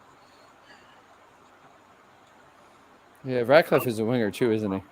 He is. It's tough because it used to be an issue is having too many centermen, and right now all the centermen are hurt. Pretty much. Now you gotta try and figure out like you're plugging and playing at this point. Pretty much. All right, so that's pretty much my third. Brad, you got a third line for us? Yeah. Now, do I have to use injured player? Can I use injured players, or do I have to go with the guys who are available at the start of the season? That's the question. I've pretty much been doing available at the start of the season. Okay. All right. So, I think you probably. I've already used. Let's see. Have I used? Yeah, I used that. I used that too. All right. You try. Let's try Frost at center. Okay. Now this may be a little odd to you guys, but I would say Frost at center. Okay. I have to go through your roster. I'm looking at your roster again real quick. Frost at center, and then on the wings. Believe it or not, at this point, I would put Delorier out there with Cates. Okay. I want those two young kids out there, and I don't want anybody bothering them. Okay. I don't hate it. Laurier has scoring ability. I mean, he's got a hat trick in his career. If you try to fuck up those two guys, okay, you are going to get your butt kicked. So, at least they will have protection. Because I always like the fact that when you have a tough guy out there, the kids can go out there and play and not be worried about somebody taking a run at him. Because if somebody takes a run at him, then you're going to have to answer to him. And he's not just a tough guy either. He's a good locker room guy to have as well. So he can can also pass the puck. So he also does. I like it. He's another enforcer. He's kind of like Reeves. He doesn't take a lot of stupid penalties. Mm-mm. I mean, he'll fight you, and he'll get a lot of penalty minutes because he fights a lot. Mm-hmm. But he's not going to go out there and just start throwing his weight around and be a nasty idiot that gets a lot of penalties. He's going to go out there and he's going to hit. He's going to create scoring chances, and he's going to protect these guys so these guys can go out there and just play. And on the defensive side, he's going to take guys out of the play. Yeah, exactly. So that would be my third line to start the season. Eventually, you ideally like to have him on the fourth line with McEwen and anybody else who you feel you want to use just to throw their weight around and make a point. So and for me, it's Patrick Brown. So that's my fourth line is Dez. It's Dez. Dez, McEwen, and Patrick Brown. That's my fourth line, and they're bruisers, all three of them. No, but I like Delorier on the third line to protect the kids. No, for sure, and I mean he can still protect them on the fourth line as well. It's just right now with the way things are looking. Right, he's not. Listen, is he a prototypical third line player? No, but right now, until you get a full healthy squad. You want to make sure that you've got the young guys in there to do that. Mm-hmm. Yeah, Ted. Dez is a goon, but you know what? He's good to have on your team. He's going to really help this locker room, and he's going to help protect the players, and it's going to keep this team from getting pushed around. He also said earlier, do you guys think that Torts would have took the coaching job if he knew a bad roster was coming his way? Yeah, I do. I do think he would. I do think he didn't take a great roster when he went to Vancouver that one year. No, he did not. No, that was not a great roster that he took over in Vancouver, and it didn't work out because everybody was, especially Calgary, was throwing all their goons at his players and getting them all beat up all the time. No, but I also think he knows that this roster is better on paper. It is going to be better on paper once the roster gets healthy. I think he knows that. Yeah, he does. He does, and it's going to be up to him to set these kids straight and to have them play and work on the fundamentals with them, which he's good at. That's stuff that is a strength of his, and he'll get it done. I think he's going to improve the team. I think he'll keep the team entertaining for a while, and hopefully, some of your star players get on the ice and they start playing they start playing well. And I truly believe, with every bit of myself, that this Flyers team will not have a top 5 pick. And I mean that in a positive way, obviously, because I do. I don't think this team is. I don't think they will either, because I don't think they're as bad as some of the other bad teams. His problem, I should say, the Flyers' problem is they play in by far the toughest division in the NHL. Any one of those 7 teams that they're battling against, okay, can beat can win a game against any team in the league on any given night. That's the problem. Mm-hmm. I mean, it's one of them. It's definitely one of them, and the other one is they're hurt. They're hurt. You got to get the Stars back. Got to get the Stars back. I mean, the only team I could see them maybe passing is the Devils. If the Devils have to a bad start and their goaltending isn't fixed, which maybe it's not. I don't know if it is or not. That's a big question for them. Mm-hmm. I mean, I agree.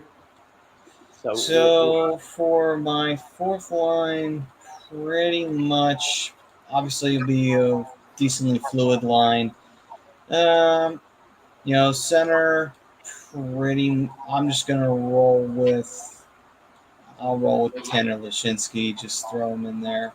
I like the curveball, Natty.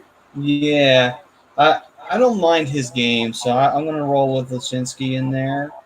On the center, and then after that, this is where I'll put Delorier in on the left wing, and then obviously, if somebody wants to cause any problems, obviously that's when Delorier gets moved to a different spot. So be like, hey, Delorier, you're going on this line because so and so decided to take a run. We need you to do some work. And then as for the right wing, let me take a look here, see what I got available to me. Not a lot, really, because I already moved everybody else. And since Brink is not going to be available, let me see what else I got here to work with. I guess if I'm going to throw him in there, I guess I'll throw McEwen in there. Just have him be down there as well. Have 2 bruisers down there. Be prepared for anything and be prepared to move them in the lineup if necessary. And you're like, all right, guy wants to be an asshole to so-and-so? Okay. McEwen or Delorier, which one wants him? Go have fun. Feast on him. It's not a bad idea. I like them both. I would do the same thing, except I probably would cook just because, and I'm just going by looking at some of these guys at their size. Ratcliffe at the you want to put Ratcliffe with those guys too. Yeah, Ratcliffe, I was debating. I wasn't sure if I wanted to roll with him in there. I was thinking maybe put him in third, but I'll tell you what, a 6'6", 200-pound guy to play the fourth line, I think that would work out with McEwen. You could sub him out. You could sub him out in between during the season. Have him play. Take some time, and if maybe give McEwen. I'll take McEwen out, and we'll put Brown and whoever Brown is. Brown? Yeah, Jackson Brown. Yeah. Patrick Brown. Yeah, I'm just looking at the size. I want my big mean players on the fourth line to bang the hell out of the other team. Just go in there because when you're banging like that, you also sparks the team. Oh yeah, that's why they consider your fourth line your energy line, because that's the team. That's a line that can create energy and get momentum back on your side. I mean, I can't tell you how many times Ryan Reeves just what's up, Chris? Somebody so freaking hard that on the fourth line that the momentum all of a sudden picked up and it carried into the first line. That happens, and it happens a lot. Yeah, that's why those players body checks, and all of a sudden it gets the other team all ramped up, and things seem to go things seem to go right if that happens. Priz, what's good, my dude? What's going on, Priz? Ted saying, I hope you're wrong. Bedard would bring hope back to this team. A pick in the teens isn't going to get us anywhere. And then It's a In this deep draft. And Prism saying worse than franchise history? Question mark. Y'all have an actual goalie. Can't imagine how many times Flyers fans can say that. So in my book, it's a maybe. I mean, again, Priz, I know you missed the beginning of the show, brother, but I disagree strongly. This team just needs to get healthy, and they'll be all right. I mean, do I think they're great? No, they're average. But to say that this is the worst team in Flyers history, I think that's It's a very little much a short. stretch. That's a little Yeah. And let's see here. He also goes on to say it's a super deep draft this year, Ted. I expect there to be players who turn out to be studs in the second and third round. Wholeheartedly agree. And like I said, I think once this team gets healthy again, this team is going to play a much better form of hockey, especially with Tortorella. All right, then. So, gents, let's Look take at a me look being optimistic. here. Me being So let's take a optimistic. look Mr. at the pessimist. That's because the Ducks are starting to get better. That's right. John Klingberg, baby. All right, so defense. Take a look at his this name one. on that one. See what our third defensive pairings will be. Our three defensive pairings will be. I'll start off here. I guess my top defensive pairing, since Ellis is not going to be available. And it says here, Ristolainen will be probable for the start of the season. Sealer, York, Sanheim, Provy. All right, so Provy's probably going to be on top pair. I don't think you really can't really do much else other than that. I'm not sure which one I want to roll with. I'm not sure if I want to roll with D'Angelo or Braun on that top pair. Because I like Risto on the second pair. I don't want to move him up to top pair. I guess if only because he's played with Provy before, I'll go with Braun, just because he's played with him. Now, I maybe that's playing it a little safe, or maybe that's not a good spot for him. But I'm just feeling like, you know what? Since Ellis isn't here for the start of the season, I'm going to roll with Braun to be up there in the top pairing with Provy. I mean, I get it. They're familiar with each other, but for me, I got to go Tony. It's Tony D and Provy. I just don't think there's anybody else that can really handle the top pair minutes like that. And I like having Bronny back. I have Bronny in a different spot, and I'll explain it why in a little bit. But Okay. for me, it's Provy and Tony. There's nobody else. There's nobody else for me. Brad, how about you? Okay. I like Provorov and Braun as Provy your and Braun? top two. Okay. Braun as your top two. Then you put Tony D'Angelo with Ristolainen and Sanheim with Sealer. I'm sorry. Okay. All right. I like that. It's not bad.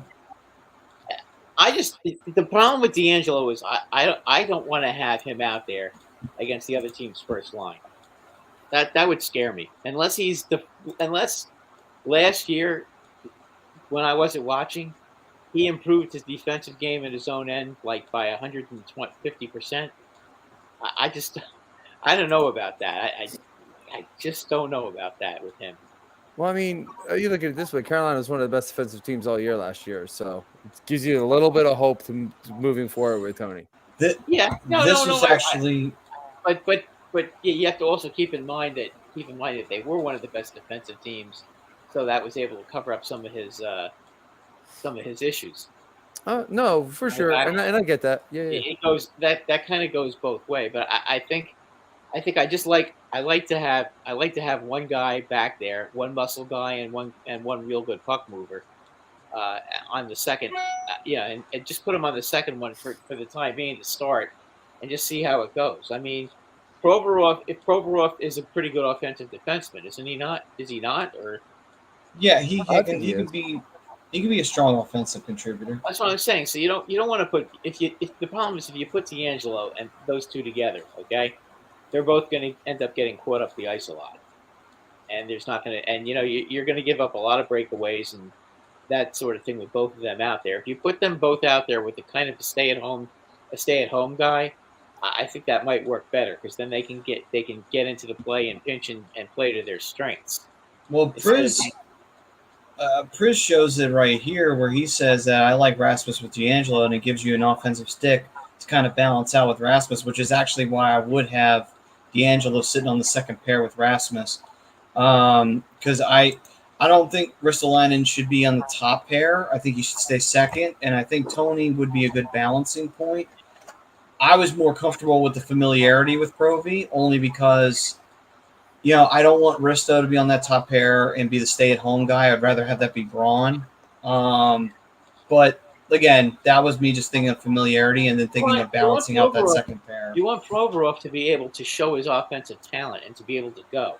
And the only way he's going to be able to do that is if he is a guy that he knows is going to be good defensively on the back end to cover him up when he's going out and joining the play. So real quick, yeah, you want to get your offensive defenseman involved in the play. That'll give you a better chance to score because then you'll have 4 offensive players. All right, so before I go into my point, Brad, I just want to know real quick because I generally want to know, how do you feel about the plus minus statistic? Do you think that's a judge of? I think it's for a defenseman. I think it's very important. For an offensive player, I don't think it means crap. Okay, so let me put this out there then. Tony was a plus 30 last year. That's really good. Mm-hmm. But he also he did play a lot of power play, but that's really good. Yeah, and that it feeds into your point saying that he's good at special teams too. So that plays a lot into it. Yeah, but plus 30, if he was plus 30 last year, that's outstanding. Mm-hmm. But again, he was on a good team. Yeah. See, the problem with the plus minus stat is that if you're on a bad team, everybody's going to be minus. If you're on a good team, everybody's going to be plus. The one thing Braun, I got to give him credit for, I think he was a +4 when he got traded to the Rangers. I think so. Yeah, he was, and he continued when the Rangers finally decided they'd seen enough of Nemeth and put him out there. They were a better defensive team. Yeah, and I mean he played real well with Braden Schneider, who was a young player. And I was impressed with him. It was kind of a shame that they had to let him go. But I mean, I understand why. They've got defensemen in the minors that are banging on the door. But Ted is. I thought he was a good player. He could also play the left side too if he has to. But Ted is saying that the Flyers gave up way too many draft picks not to have D'Angelo on the first line or in the first pair. You could try it. You could try it. I just don't. I don't think you want to put 2 offensive defensemen out at the same time. I don't think that's optimal. I mean, you could try it. I'm not saying you don't do it. I get it. I totally get where both you guys are coming from and putting Braun up there. Braun, I don't think there's anybody that can hang minutes wise with Provy like Tony can. That's the only reason why I'm putting Tony up there right now is because Ellis, who can hang for those minutes, there's just nobody else that can hang. Yeah, there's nobody else that can run for 25 minutes, 26, 27 minutes a game.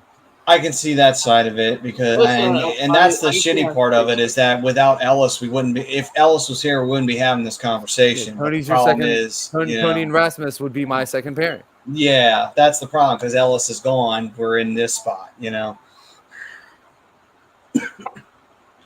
Speaking of second pairings, I'm going to throw mine out there. Who do I have? Let me double check. I have Risto and I have Sanheim, which was last year's second pairing. Gotcha. 2 guys that are familiar with each other. Rasmus, obviously, physical presence. Sanheim has that physical presence. Not quite like Risto, but also has that offensive upside as well. Makes sense. You guys are familiarity. Mm-hmm. And then with what you guys were saying about, having that balance. Yeah, I got you. On that one. So, third defensive pairing for me, I did like Adard / Attard, tomato, whatever the fuck you want to call him. I'll put Ronnie. I'm just going to call him Ronnie. I'm going to put Ronnie here on the third pair, and I'm just going to have him work with. Out of the choices I have, I would throw Sanheim in there on that third defensive pair because you don't sit. I'm not sitting Travis Sanheim. The only person I could see swapping out with Ronnie would be Cam York, but that's if York is healthy. If York is not healthy, then obviously he wouldn't. But yeah, those would be the two guys that would be most likely. Sealer can come in too. If Sanheim needs a break, I'll throw out Sealer. I want to get York as many minutes as I can get him because I want to see what York can do, and that would be the guy. Maybe come think about it, maybe I'll swap that out. Maybe put York in there instead of Ronnie, and maybe have him work with Sanheim. Yeah, you know what? Come think about it, I might just go that route instead and go with Sanheim and York because, like I said, I want to get York minutes. I want to get him time in the big leagues. I want him to be on this team, and I want him to be here and contributing since he was a big pick for us, at least in terms of being a first round choice. I want to see what he can do. Yeah, I'm with you on that. York is my third pairing for now. Obviously, as the season goes on and he progresses, I'm going to do that. And then I'm rotating three guys on that third pairing too. So I got York. I want Braun on the third pairing to help mentor York because I think Braun brings a lot of experience and I think he's a good leader to do that. But I'm also going to rotate Connaughton and Adder as well. So I'm going to be rotating those three guys in that second position just to keep going. Just to, keep it fresh, keep it going. Do I want to keep mixing guys up with York? No, but York is a guy I want in that lineup every day. He's that guy you want in the lineup every day because you want him. He's a top 2 potential defenseman. Absolutely. So you want him to play. You want him to develop. So Braun, Connaughton, Adder is my third pairing. It's just a matter of who you're pairing York with in what game I think is going to make sense. It's going to depend on who you're playing.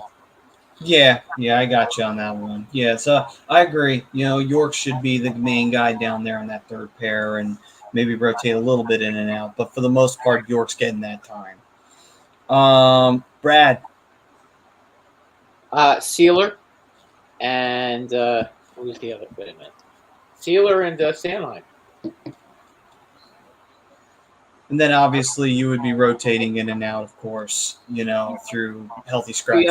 Yeah. I mean, and the kid. Listen, if any of the kids, the guys who are the veterans, they get to play, and the kids have to try to replace them. If they're good enough to replace them, then by all means, you start, and when they are replaced, then you start moving them out.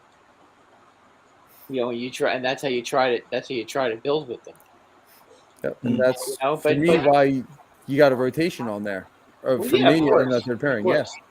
Of course, but you want it when you're putting the kids out there. You don't want to play them against like Colorado or the Rangers or Carolina or one of those teams. You try to get the kids in matchups against like the Devils and. Yes, and lower level to start, and then as you increase their workload, you give them a chance to get some of the better teams and see how they play. But you don't want to have them get their confidence shattered early. Well, that's why I would have them on the third pair. You're facing a little bit lower ender talent. You're not facing the main defensive pair that they've got rolling out there, which could make it bad, or you're not facing that top line that they have going for you, But the problem is every time you ice the puck, Well, yeah, okay. If you ice the puck, when you have that fifth and sixth defenseman out there, the other team is going to bring out their first line. Oh, they absolutely are, but that's why fundamentals, that's why you go over that. It's like try not to ice the puck, and try to avoid that. This is how I like to say it. You ice the puck, you're stuck. Yeah. You can't make that change. No, but you know what I'm saying. I mean, yeah, I got what you're saying. When I watch hockey, the biggest disaster I can see ever is when the third pairing defensemen are out there, and your guys ice the puck, and then all of a sudden that third pair's out there, and all of a sudden if they're playing against like the Penguins, all of a sudden Sidney Crosby and and Jake, whatever the hell his name is, the asshole that was scoring 6,000 goals against us. Jake Gensel, yeah. Gensel, yeah. Every time those two would hop out there, and you're like, you'd be terrified, like, oh my god, they just iced the puck. Now they're gonna have it in there. They're gonna have it in their end. Crosby never loses face-offs. Oh my god. Blah blah blah blah blah. Here's the thing, though. But that's the thing, like, shit like that's going to happen. But then what you got to do is then it's an opportunity. If you got your weaker defenseman out there, then that's where your forwards have to step up, play strong defense. It's also where your goaltender has to come in and has to be able to make a real big save. And also win the damn draw. It's important that your fourth line. I've always said your fourth line, you have to have a center out there who can play a little defense and can win faceoffs. If you remember, I started off the program saying that. That's going to be a big thing for the Flyers this year. Faceoffs. Giroux was a big time faceoff winner.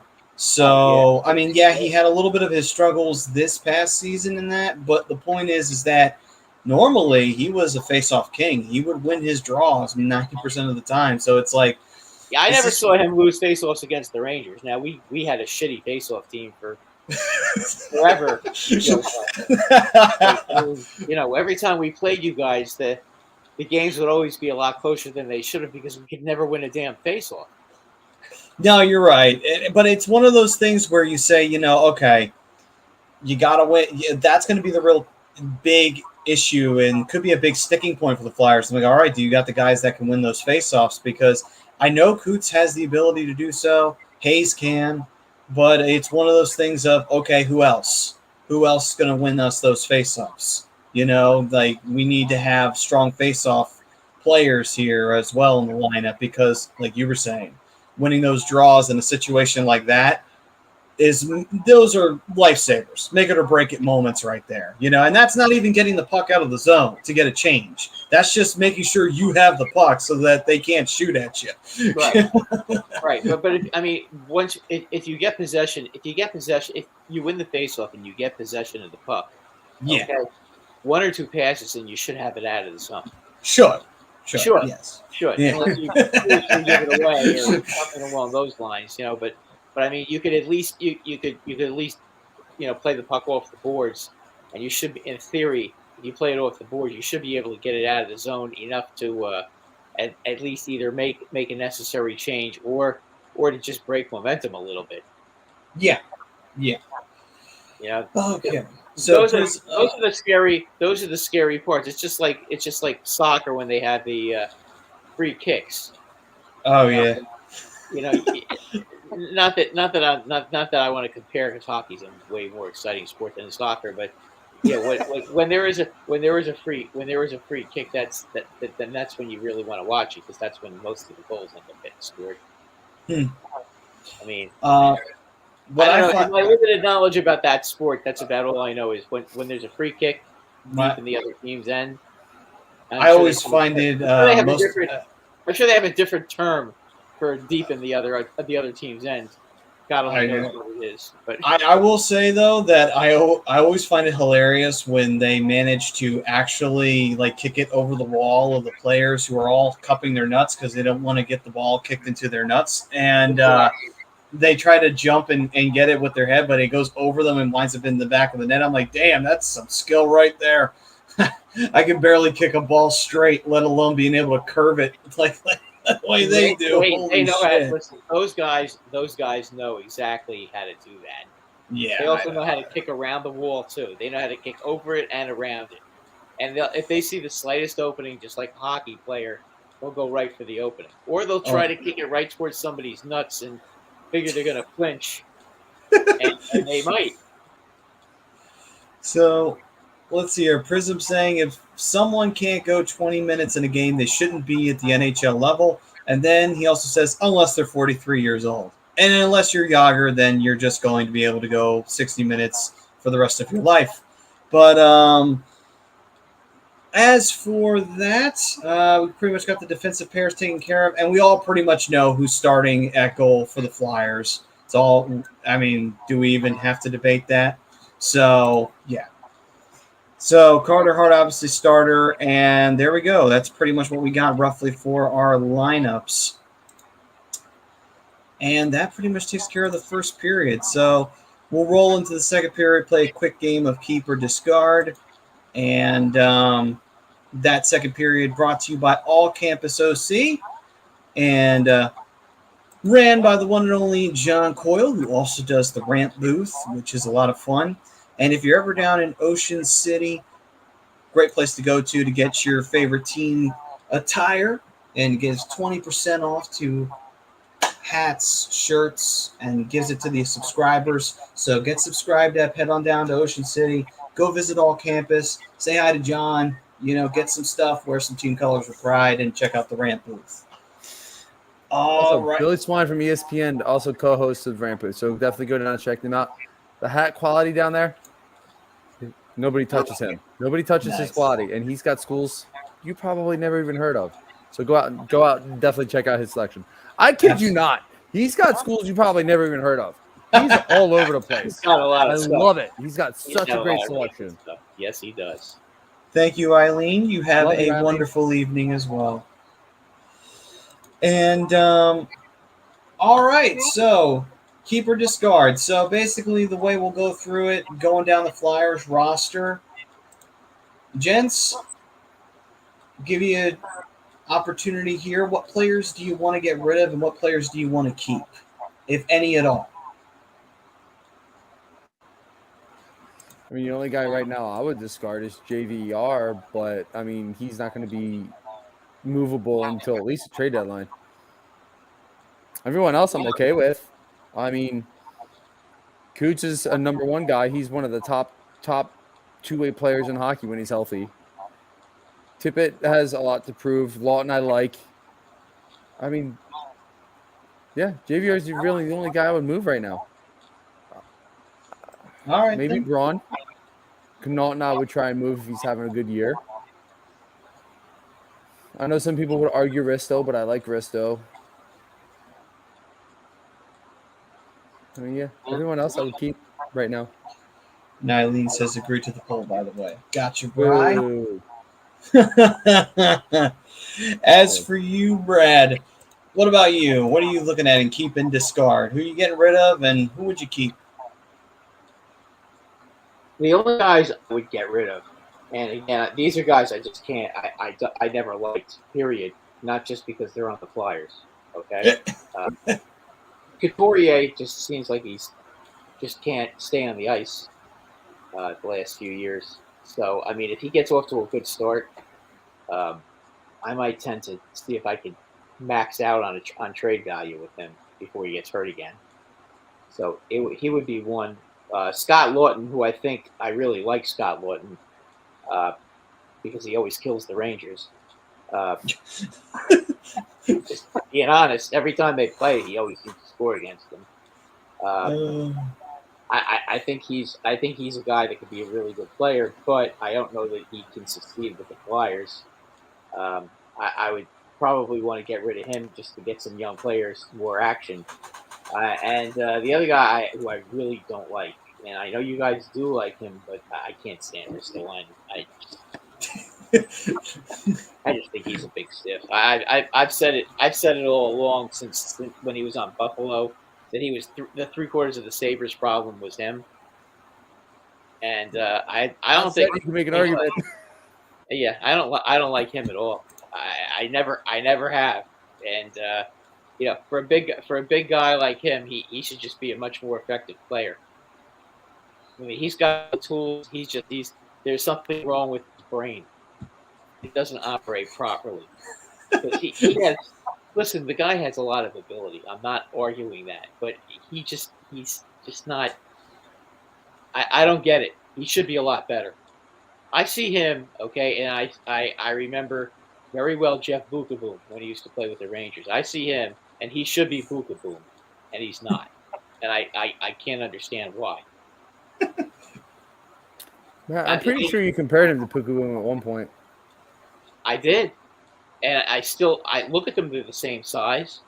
Okay, but the difference was Boom would if somebody went near Leach, Boom would beat the shit out of them.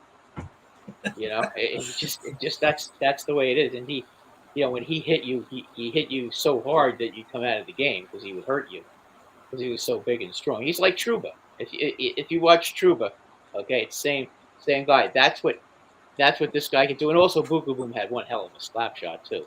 But that's what this guy should be. And I just don't understand why he's not. I really thought the change of scenery for him would help, and it really hasn't. He didn't. I like Risso's physical ability, and I thought that was pretty helpful for the Flyers last year. But I mean, he does have a little bit of a temper on him, and he did take a lot of stupid penalties. But bringing him in with his slap shot off the blue line, I thought would have helped the power play at all. They didn't even put him on the power play. They had freaking Keith Yandel on the power play over Ristolainen. Well, there's got to be a reason for that. All of that help that he brought to this fucking team. I would be better on the power play over Keith Yandel right now. Yeah. Well, yeah, I would too. I don't understand. I don't understand. The guy has. I'm not saying the guy has a lot of talent. I just don't get why he's not like the perennial all-star. What is his problem? Because sometimes he just pulls such rocks out there.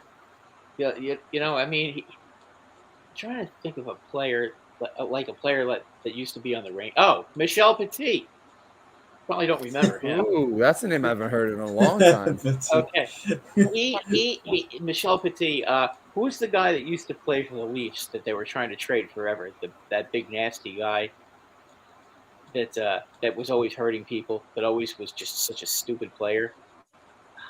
I mean, Ty Domi. No. It was a defenseman. I just can't remember. And he was making like $6, $7, $8 million a year, and they were always trying to trade him, and nobody would take him till the end of his career. Did they wind up trading him at some point? Yes, they finally did. He was a big, strong defenseman. He may have been traded to you guys. I just can't remember his. Was it Fedoruk? Huh? No, Fedoruk was never a defenseman. No. Okay. I was thinking, like, wait a minute. It can't be him. Not Brian Berard. No. I'm going to say, like, 2009, 2010. Darcy Tucker was a forward, was he not? Mm-hmm. He was the right winger. Yeah, that's what I thought. This guy was a defenseman. I'm just trying to remember. I'm trying to think who is it? I'm very confused. Dion Phaneuf. Oh, and he went to okay, Phaneuf. Then he wait. That's the guy. That's the guy who I compare Ristolainen to is Phaneuf. He is the exact clone of Phaneuf. He went to Calgary. If I stand correct. That's where he wound up. He's another one that had so much talent, but he was just such an incredibly dumb player who took stupid penalties and was always getting himself caught out of position for no apparent reason. And that's who he reminds me of. Maybe I'm wrong. Maybe it's my prejudice of the Flyers because I'm a Ranger fan, but that's who he reminds me of very much. So, at least I found the player who I was talking about. We can look at it this way. This is a perfect opportunity to test that theory if John Tortorella can handle young players, because he's going to have to handle a 27-year-old big guy and see if he can turn him into a solid stay-at-home D-man. Just be smart and improve his coverage. If you remember Dion Phaneuf, okay, that guy was talent-wise one of the most talented players you'd ever see play. Bry's face. Yeah, but he was so dumb, and he would get caught out of position. He would take so many penalties, and don't ever fight him because he beat the crap out of you. But everybody knew not to fight him, and then you knew they could get his goat and get him off the ice because if you even looked at him the wrong way, he'd want to start a scrum, and he'd get penalized for it. Ted was saying Yanni Pitkin, all the talent in the world, but a knucklehead. Yeah, that's kind of how I view Ristolainen. And I mean, obviously, you guys are Flyer fans, so you may view him a little differently. But just I'm giving you how I look at him as an opposing player. He's not a bad player. I'm not saying he's bad, but I just think he is a stiff. He's not a winning player. Yeah, and like I said earlier, what's up, Mark? Hey, Mark. Like I said earlier, like I get it. I understand I don't want to say dislike, but I understand the criticism against him. Because he never became the player that they thought he was going to be. They expected him to be a big, strong, physical two-way player with offensive upside. He never turned into that player. And what a disappointment he was in Buffalo. I mean, and you can't completely blame Buffalo on him. He takes a lot of responsibility for Buffalo's failures. Yeah, he does, and that's respectable for sure. But yeah, he just never panned out into the player that anybody thought he was gonna, and then unfortunately, I mean, he could take at his age, step. I don't think he can really take that huge step forward that people think. I believe he's turning 28. He's set in his ways at this point. Well, listen, and I want to make a comparison again. A Ranger player who really stepped up this year, and he's 27 now. Trouba. I mean, look at Trouba was Fanoof all over with the Rangers the last couple of years. The first couple of years he played for the Rangers. Then all of a sudden, this year came and he put it all together. Maybe that will be Ritsalainen. You know, maybe with Tortorella will get the best out of him. Yeah. It's possible. Tortorella can be a real prick to some people. You know, and maybe he pisses him off enough to make him play to raise the level of his game. I mean, I know he was able to do that with Marian Gaborik. Marian Gaborik scored 41 goals with Tortorella as his coach.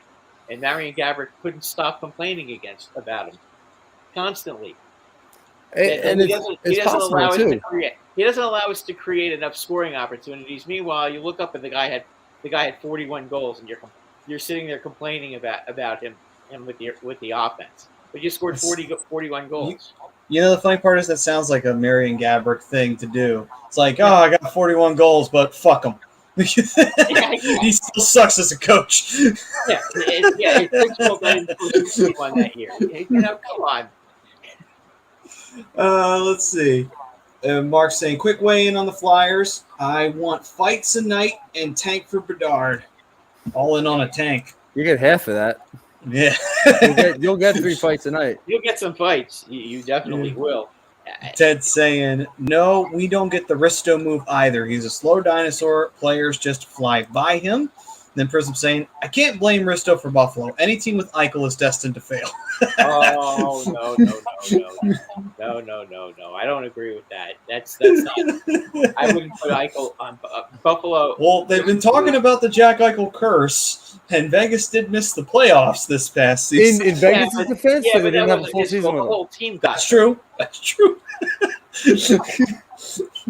In his defense, he didn't play the whole season. So we're gonna see how real this curse is this year.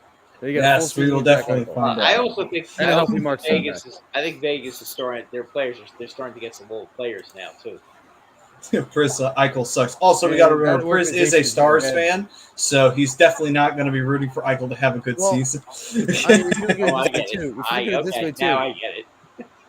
Vegas is getting a reputation of not taking care of players. Vegas is getting a reputation of not taking care of the players and their management. So, I mean, that is true. We're going to see where this organization goes. It's getting a bad rep.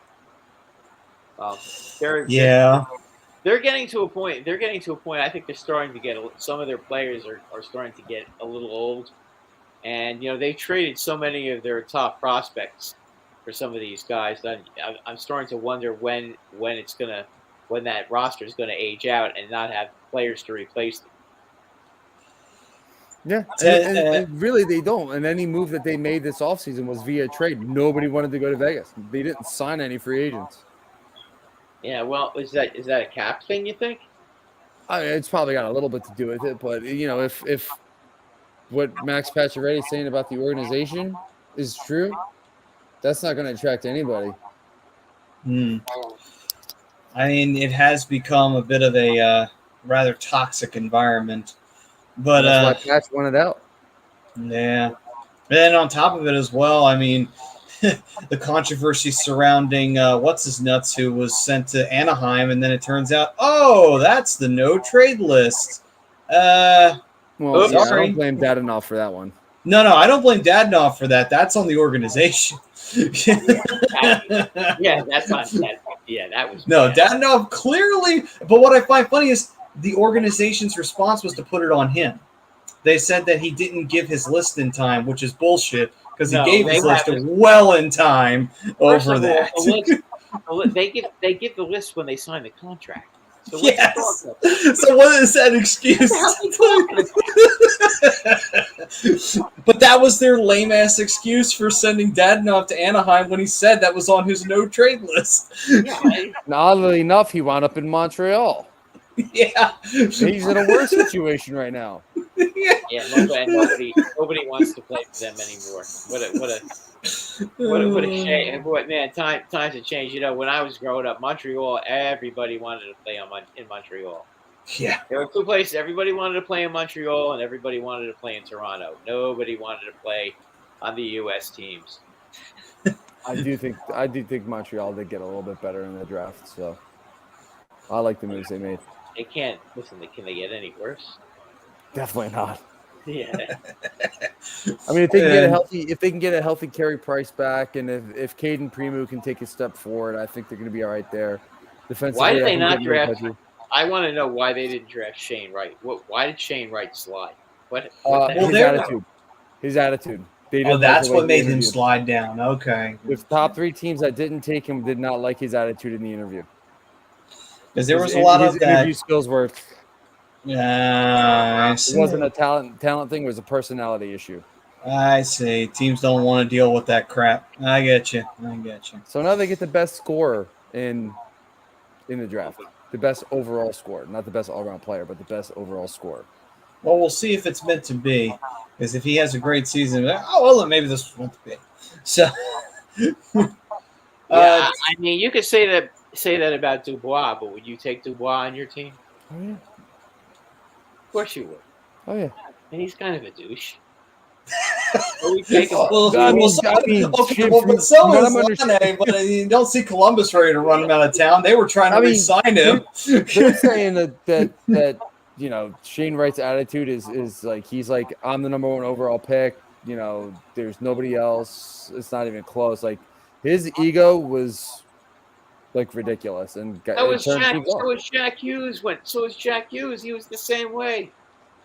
Yeah, but I I'm mean, talking about the fact that he was the best. That he was the best player, and that he's gonna be the king of the NHL and all that other crap. And Eric Lindros, I remember when he first came up, he was saying before he got drafted, "I'm going to kick Mario Lemieux's ass." That was his thing. Yeah, I don't exactly know what was said by Shane Wright, but whatever it did, it rubbed 3 teams the wrong way. He must have really rubbed them the wrong way.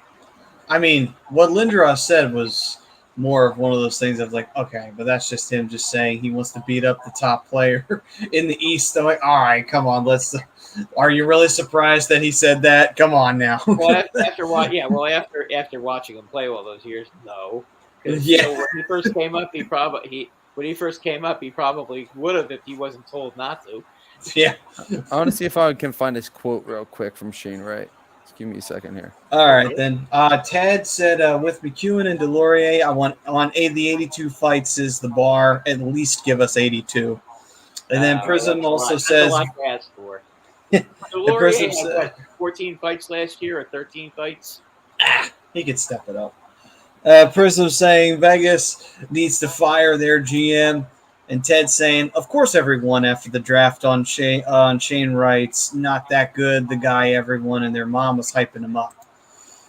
It has nothing to do with his talent. It had to do with his attitude and his personality. It's got nothing to do with his talent.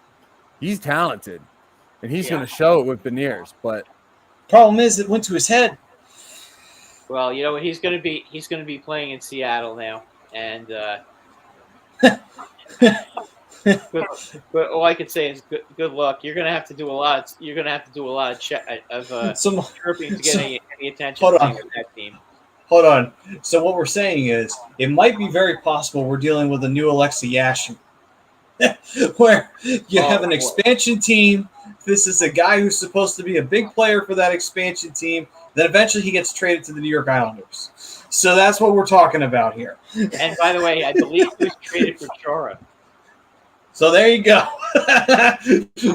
Am I wrong? Or wasn't that the trade? I think you might be right on that, to be honest with you. Wasn't he traded for Chara? He might have been, to be honest with you. That may have been the dumbest trade in the history of the league. Well, Mike Milbury was the GM. And Mike Milbury was an idiot as a GM. Okay. So, Mike Milbury's an idiot, period. yeah, pretty much. Oh, okay. Why do So, I feel like I'm going backwards? Like I should be going like backwards in time, but I feel like I'm going backwards on the site because I feel it might just be me, but I feel like all these updates are getting more recent. so while you're looking up the while you're looking up that quote from Shane Wright, go to the third period here. Go to the third period sponsor. Since we are pretty much talking about something that's happening around the league, let me see here. Third period sponsor brought to you by FanUp. Is the best way to enjoy fantasy sports. They did have daily NBA contests. Obviously, season's over now, but MLB is still, of course, going. You also will have hockey back very soon, and of course, the NBA will be following, not too far behind. Actually, NBA might be ahead because they were ahead this past season. But anyway, and then you also have, of course, the NFL. Big money always thrown around during that. So get to FanUp. Win great prizes. You sign up today. Use the promo code A2D for 5,000 bonus points to get a $50 value for fanup.app. Download that. Also, throughout the memberships here, you become an A2D member for $9.99 a month. Perks include appearances on shows, members-only streams, shout-outs, weekly sports picks from the Money Pop Podcast, Philly Vegas. There's a reason why I mentioned it at the beginning of the show. So you can use it for BetUS or FanUp. Make yourself some nice little cash. You'll be paid to be an A2D member because $9.99 will go away real quickly with the money if you throw out some big bucks and you use them. Okay. Let's see here. Prism saying Kane to Dallas. Rumors ramping up down here. That's what I'm saying. That's what I'm saying. So it wasn't as bad as I thought it was going to be. What do you say? Shane Wright. This is his quote from Shane Wright on dropping the fourth overall. I won't forget the teams that passed on me. I'll definitely have a chip on my shoulder. I thought it was definitely worse than that. Well, there's nothing wrong with that. No, I thought it was way worse than that. Yeah, So that I don't have a problem with him saying it. I don't blame him for feeling that way.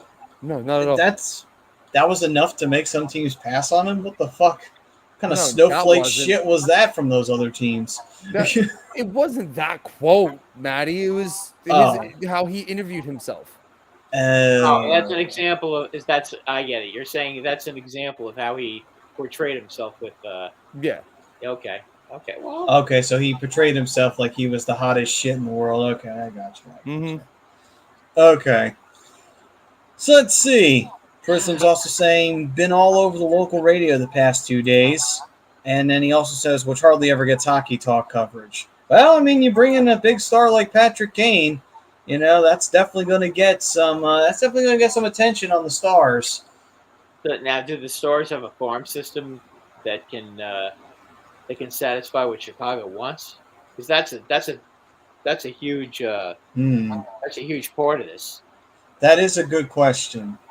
I know my Rangers have enough players in their farm system to satisfy Chicago. Well, Priz, if you got any notables you want to throw out there, feel free to throw out any. Yeah, I mean, if you're saying that they're going to get them, they're going to have to. They must have some awfully good prospects because the Rangers have some very good prospects on their team. Priz says yes. If they want to go Says down the what? prospect route and not just take picks, I mean, obviously there's Antonio Stranges. I don't know if they're going to make him available, but there's Antonio Stranges. Wyatt Johnson alone. I'm sure there's other guys down there. No, you could start with him when it comes to Kane. Oh no, you're not getting him straight up for those guys, but I mean, like that's No, I'm You just think- saying. Yeah, why you're gonna give Johnson up- and you're gonna give up- first. You're gonna give up Well- two. You're gonna give up two, probably 1 or 2 first-round picks, and you're gonna have to give up 2 guys that are right on the cusp of making it into the NHL, or guys that have already began their careers, but are just finishing or just played maybe 1 year. That's All the right, kind of guys. well, That's the kind of guys Chicago wants. Let's look back here on the Kyle Davidson trend here. He undersells. He undersold the Brinket. He undersold Fleury.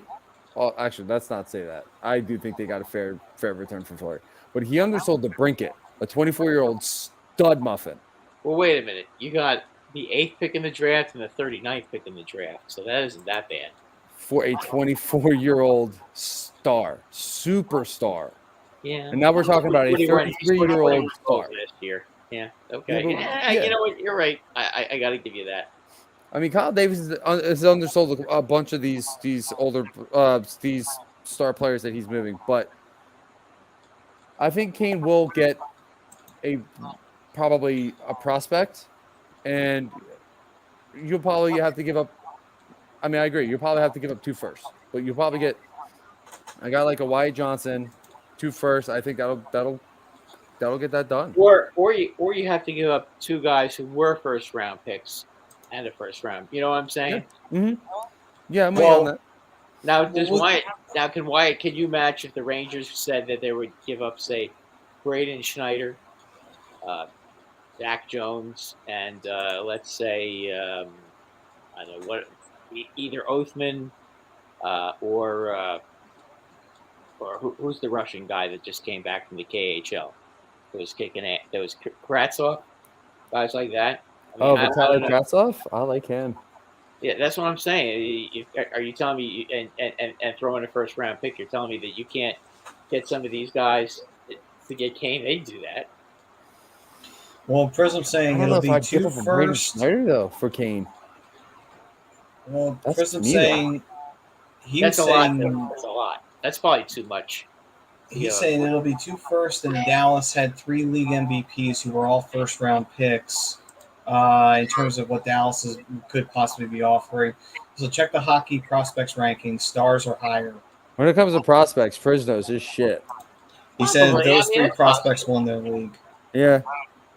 And what else did he I can tell you right now. Last year, the Zach Jones and Braden Schneider in the juniors before they came up were voted best player and the 2 best defensemen in Canada and the United States. So I don't know. I mean, you tell me. Those Lundqvist is a pretty good prospect too. They're loaded. They're both loaded. It's a question of who's gonna make that move and when Chicago will do it. And I think Ted Dallas said, is more like I do think Dallas is more likely to pull the trigger because I think they have more that they can be more willing to give up than the Rangers do. Because I feel like if the Rangers give up some of the prospects that you're talking about, I think even with Kane, I think that closes the window for the Rangers a lot sooner than it closes the window for the Stars. Honestly, Maybe I like where the Rangers are even without Kane. Right now, the Stars are borderline good team. I think the Stars have already peaked to the highest point that they could get to right now. Their key players. Their key players are old now. I mean, how old is Ben now? Ben's got to be pushing. well, they have Jason Robertson, who's young and is seems to be pretty much a stud. Their So goaltender is pretty good. I like him. Ottinger, Yeah, he's really good. So I mean, they do have young talent. It's not that they don't have young talent, but I understand what you're saying. Though Ben is long vet in the league. He's not young necessarily. You know, And there are a Tyler couple of other Seguin- players Tyler that are Seguin- not young either. Tyler Seguin. I mean, if a bird pooped on his head, he'd get a concussion. Let's be honest. Yeah, unfortunately, Always. Sagan has that issue. Sagan's not the Seguin. same player. Tyler Seguin is always getting hurt. You know, the funny part is I always thought it was I remember when Boston traded him to Dallas, I thought, that is freaking crazy. Why the fuck would you do that? And they just won the cup, too, on top of it. But then you realize, oh, that's why, because No, Boston realized traded, he was injury they traded prone. him because It had nothing to do with injury prone, Matt. He was all Oh, he had a contract. He didn't want to DUI. resign in Boston. He had a DUI in Boston. That's why Boston got Oh, rid of him. that too. Ah, well, that explains it. Yeah, Well, no, I guess Boston could definitely say they dodged a bullet on that one, though, because I don't think they would want to deal with the injury issues. So Ben is 4 years younger than me, so he's 32. Oh, okay. It's not that bad. No. Max is not a bad player. That's not Glendon's that not a old. bad player. Hintz is a stud. Yes, he They is. just signed Marchman, Ben who's is a only stud. 32 years old. Hmm? Jamie Benn is only 32. He's like 32, 33. He's only a couple years younger than I am. Miro I'm gonna be Heiskanen, 37. obviously. Yeah. He's been in the league so long. I thought he was older than that. I think he came up at 20. Okay. Oh, Yeah, because he came up. They were just getting ready to change their jerseys. He came up when they were still wearing the green and the yellow. They hadn't rebranded yet. Yeah. That's probably why we think he's been in the league for longer. That's why. I mean, looking at the defensemen, let's start defensemen real quick. I mean, they just signed Marchment in the offseason, so that's great for them. Then you got Jason Robertson on top of that. Defensemen they signed, right. Will Butcher they just signed. Solid player. Hockeypaw is a good third pairing guy. Isn't he the guy from the Devils? Will Butcher, yeah. Yeah. Okay, yeah. Huh. Yeah. They have was a fifth round Heiskanen, pick. who's one of the top 5 defensemen in hockey. They brought in Colin Miller, I think is a good, solid second pairing defenseman from Buffalo. Petrovic and Sutter. I mean, Sutter's a little washed, but Petrovic, I think, is a solid third line player, and Sutter's a great guy to learn from. They just, they were a little this season though. From what I saw, they were a little bit. What do you call it? Offensively challenged. Yeah. Well, that's their biggest problem is they get streaky. That's their biggest issue with the Stars. They were very much offensively challenged this year, and if they could get rid of their consistency issues in terms of offense, they would be routinely always in the playoffs. The problem is that that's what kills them in the long run is their streakiness. I think that they pretty much, for the most part, the last few years defensively, they're one of the top defensive teams in the league, and that hasn't really changed. Their problem's always been scoring. Yeah.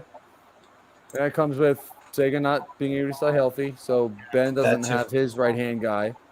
You bring in Pavelski, who's at the back end of his career as well. You don't really have any scores. Antonio Strangers is going to be a good guy to have whenever he finally shows up. Wyatt Johnston's going to be a phenomenal player. I think Priz said he had 124 points in his last season. Phenomenal. That is. Yeah, they gotta figure out ways to make room to bring these young kids up, and I think they'll be fine. And I think making a move for Kane can actually help that. It may also help, if you get Kane and he really gets that fire going inside of him, and he does the whole Showtime bit. Who knows? Maybe that offensive inconsistency goes away because Kane's able to kind of reignite the offense a little bit and get it going when it really needs to be. Or maybe he scores a clutch goal, gets everybody else out of a stupor, and all of a sudden it's like, oh, shit, here we go. Will Chicago trade in their division? Just asking. Yeah. I think they would. Well, I mean, Chicago's really got no real reason not to at this point. It's not like they're competing for, anything. So I don't really think they're in a position to really get up, make a big deal about that. Like, if they were still competitive, yeah, I could see Chicago not even remotely considering trading to Dallas. But they're not really competitive. So I could see them sort of saying that. Perhaps. I don't necessarily know if that's really much of an issue anymore these days. Just wondering. I mean, it doesn't seem like for the most part teams don't really make trades in their division.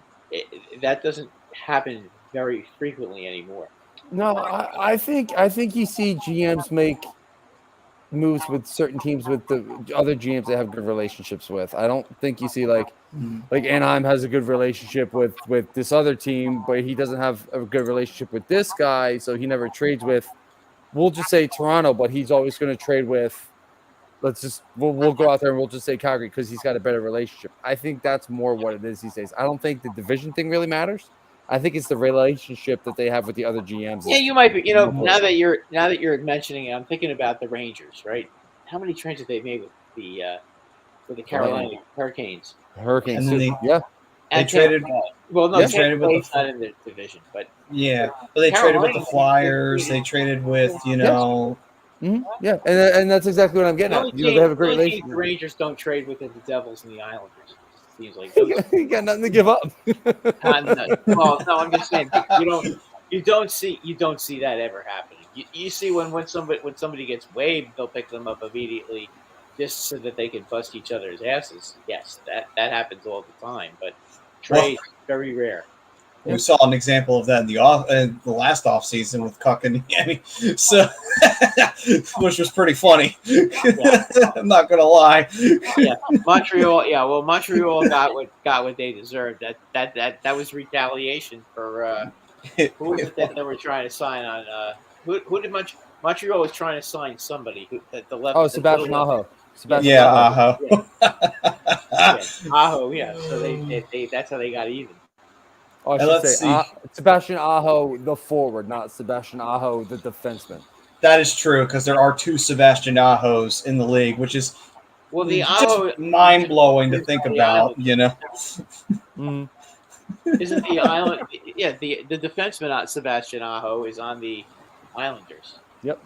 Yeah. Okay. Oh, I get it. Okay. Yeah. Somebody might get confused. Yes. The Aho that's on the Canes that scores like 1,000 goals every season. That guy.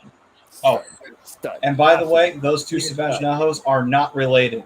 They are not related at all. That would be really funny if they were the same number, but they don't. Yeah, that would have been really Canes funny. Aho wears 20, and Islanders Aho wears 25. Yeah.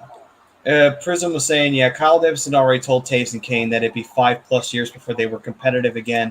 Ted also said Chicago is burning it to the ground. They're just looking for the best deal at this point. And Prism said that he'd be okay with Taves and Kane to the Ducks. I wouldn't. I'd take Kane. It's nothing against either one of them, but Taves is kind of done. But Kane can still be a big time player. Yeah. I mean, I love them both. I love Taves and I love Kane. Watching those together is magic, but I don't want them in Anaheim. I like what we're doing right now. Besides the rumors swirling around Taves and Kane, I mean, obviously we talked about Kadri a little earlier that he's not signed yet. He wants to, but they got to clear cap space up over there on the island before he officially signs on the dotted line. Is there anything else that was pressing to discuss in and around the league?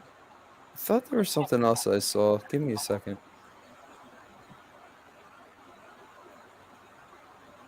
Okay, so we're going to put all the pressure on me here, and we're not going to talk amongst ourselves. Gotcha. Well, no. We could talk amongst ourselves. It's nice weather we're having. A little hot today. Actually, it was a really nice day down here. I'm not going to sit here and lie. It was pretty hot down here. Zack Mcewen signing a 1-year, $925 million contract. Flames signing Oliver Killington to a 2-year deal. Was that a pro contract or a 2-way deal? It was 1-way deal. Okay. Yeah, it was worth $5 million, 2-year, $5 million contract. Not bad. I know the Rangers signed somebody who has played like 5 games in the NHL to a 2-way deal. Oh yeah, I saw that earlier too. I saw that. Yeah, I thought you were going to say they signed him to a $5 million contract. I'm like, wait, what? No, this guy in the minors he makes $300,000. If he makes the team, he gets $750,000. Oh, well, yeah, there's an incentive. So, and I'm sure Dylan already knows this, but I'm going to put this one out there. Flames affiliate has relocated from Stockton, California to Calgary, Alberta, and will now be named the Calgary Wranglers. Oh, well then, interesting. Well, that's the whole thing with the Stampede, you know. Mm-hmm. Yeah. I mean, actually, come to think about it, I think Calgary, besides Toronto, I think Calgary might be the only other one that has their affiliate, their AHL affiliate in the same city. because the Flyers used to have the Phantoms in Philadelphia, but after they took the Spectrum down, that ended. And now they play in Lehigh Valley, I think in Reading. So I think they might be the only two teams that actually still have their affiliate in the same city. So that's interesting. Yeah. Other than that, I don't think there's really anything else going on. Okay, then. Ted said, I got a question before you end. Who wears the C and who wears the A? Well, right now, the A's are pretty much Hayes, Atkinson, Coots. You know, those are the guys who are wearing the A's. I mean, if Ellis is able to get back, he could wear an A. But no one's wearing a C right now. That's a wait-and-see game to see who's going to earn that C. Yeah, I agree. I think they avoid putting the C on somebody for now until somebody steps up and proves it. I think you're going to see 3 A's on the ice. Yeah. I think the guy who's going to end up getting it is going to be Hayes. That would be interesting. Could be. I mean, he's one of my guys that I think will wind up wearing it. I mean, Hayes, if he just, the problem with Hayes is that, you know, when he goes out there sometimes and he just doesn't, how do I say this nicely? Feel it. Sometimes he loses his focus. He's not, you know, he gets a little lazy out there sometimes. He gets mentally lazy. You know, he's the kind of guy you'll score a goal, and then they'll replay it, and he'll be standing over the blue line offside, not realizing that he was standing over the blue line. Oh, so he has terror. So he has bad peripheral. Yeah, and you know why I say that? Because he did it twice with the Rangers. I'm sure in critical situations too. Yeah. They scored two. They had 2 goals taken off the board because it's not a question of, like, you know, getting his feet tangled up or anything. Both feet were in the zone. He thought he was in the zone. He thought he was standing on the blue line, but he was in the zone completely. Oh, that's a fuck up if I've ever heard one. Yeah, it's like, okay. He did it twice. It's unbelievable that he did it, but he did. I think one of the games was against the Leafs. I'm pretty sure one of the games was against the Leafs. It was, you know, a few years ago. I just can't remember who the other one was. I think it was against Washington. And, you know, when they play those kind of teams, you don't forget. You especially don't forget when Barry Trotz is the one that's freaking challenging it. Because Barry Trotz, you want to punch him in the face. He's just got one of those faces you want to punch. He's got a punchable face. Yeah, you know, it's like when he challenges, you know he's going to be right because he's always right. Because he's just Trotz, you know, and he just... The Roscoe saying that the Braves are beating the Phils 13-1. Yeah, I was hoping that was false. And then Ted saying Hayes is the C, 3 getting paid to be a 2C. Yeah, no, he's a 2C. He's a legitimate 2C. Yeah, I agree. Right. He's legit. I'm not going to give you that. When he was with the Rangers, he played with Kreider and Zuccarello. So I mean, and they were pretty damn good at that line.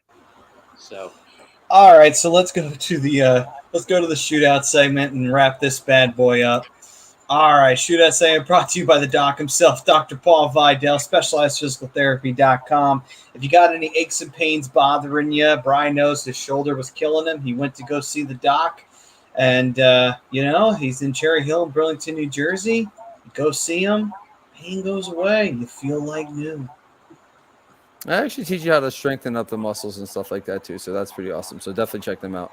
Definitely. Another big incentive there. Okay, so shootout segment time. We started off with our basically the player you'd love to see in a Flyers jersey. And for Brad, I'll switch that up and say a player you'd love to see in a Rangers jersey. So, player I'd love to see in a Flyers jersey, honestly, out of any player that you can choose in the league right now, I would. Oh, that's an easy one. What, for you, the Rangers for you? Sure. Yeah. So, well, McDavid, of course. well, okay. All right, you roll with McDavid. All right, that's fine. That's a little too easy. You said anybody, not a guy that we know we could never get. Well, I pulled the stops out in this segment. You can have fun with this one. Okay. It's fantasy time. Okay. Ted saying Connor Bedard for and then he goes out with the McJesus.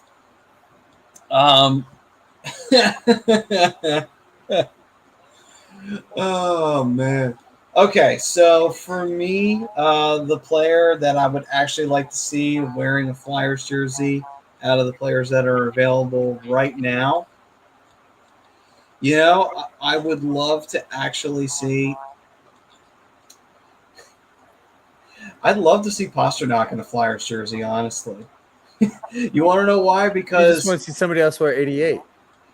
Yeah, there you go. That's probably what it is. But it's all subtle. Subtle. I hate to tell you this, but there is no way the Bruins would trade him to the Flyers. Well, he's already made it clear that he might not want to stick around in Boston, maybe. Yeah, he's probably. I think he might go back. I think he might go back home before he plays in Philly, though. Listen, if it ever happened, it'd be great. You want to know why? Because his fucking commercials for Dunkin' Donuts are great. And I would love to see him wearing a Flyers jersey doing them instead of a fucking Bruins one. So, hey, listen, I'd never say never. If I would rather have I assume he means Vasilevsky, and I would say we don't need him. Prince Igor he's pretty good. I mean, yeah, Igor's fine. I don't need to really upgrade that much. I will say though, if for all the Rangers fans out there, do not chant Igor's better at Vazzy because that'll just wake him the fuck up. And then, no, all you got to do to wake up don't do that. Beat him. Yeah, just beat him. It wasn't Igor's fault that happened. Okay, the Rangers were ahead in that series 2-0. I know. And they were ahead in Game 3 2-0, and then Trouba took 2 bonehead penalties and they scored 2 power play goals. And then they lost the game with 40 seconds to go. I'm just saying they did not. The Rangers did not take their foot and put it on their throat and press down. They had their foot on their throat and then they let them off the hook. It's nothing Igor did. I'm not saying it was Igor's fault. I'm just saying I think the Rangers fans might have jinxed it a little bit. Just we should not have been yelling that. We should have shut the hell up about that. Don't want to jinx. Trust me. Flyers fans have jinxed themselves so many fucking times. Don't do it to yourself. It's a terrible thing to do. You're right. Anyway, just to let you know, I'm watching the Yankees in Seattle right now. Yankees are down 2, and they have the bases loaded and 2 outs. And Gleyber, they just purposely walked Judge, and then they accidentally walked Rizzo. So now the bases are loaded. So the tying runs on second. So that's a pretty good. They've been coming back in this game the whole game. They're down 4-0, then got 4-3, then 6-3, then 6-6, and then now it's 8-6, and now they're trying to come back again. Yeah, it's just too bad Judge isn't up.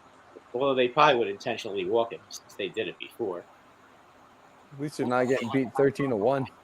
No, they just called a strike on Torres, and the ball looked like it was about 6 inches outside, but missed the umpires. It missed the box, but it's a strike anyway. Depending on who the umpire is, yeah, there's some bad ones out there. Yeah. For me though, if I have to pick a fantasy player, who do you want on a Ducks jersey or a Flyers jersey? In a Ducks jersey, I think I want Cale Makar.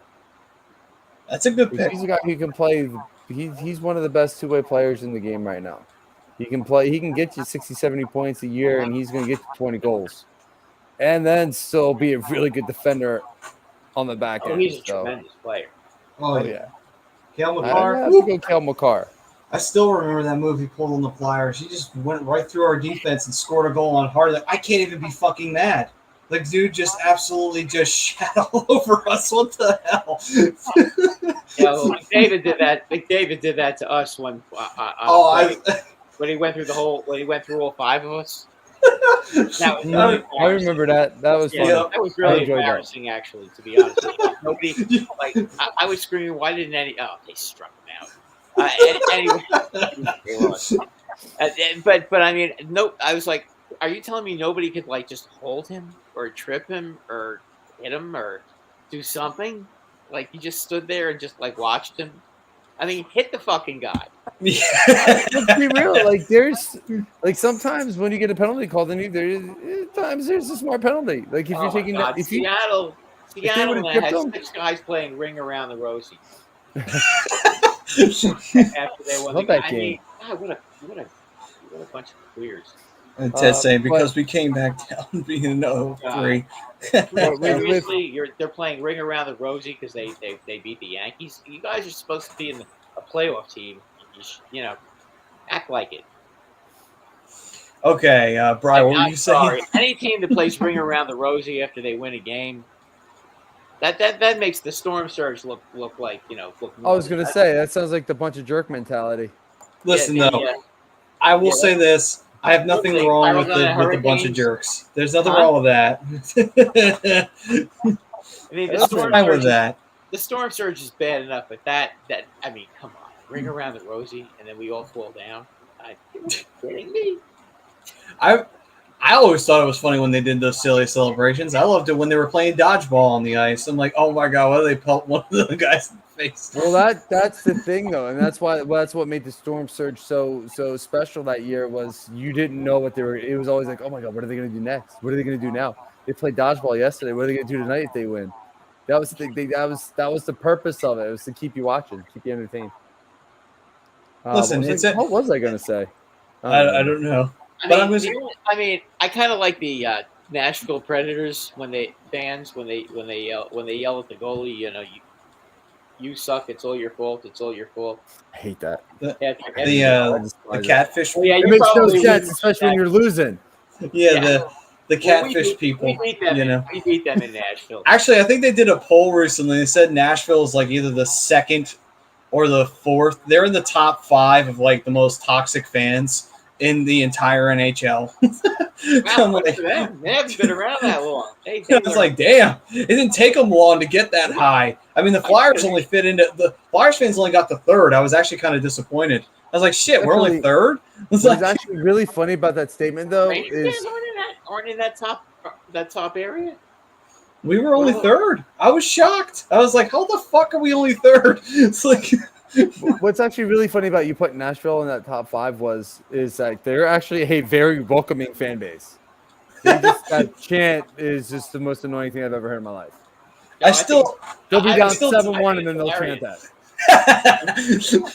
They're down 75-3. They still chant that. Like you're losing 75-3. The first time I heard it, they were yelling Lundqvist, Lundqvist, Lundqvist. You suck. It's all your fault. It's all your fault.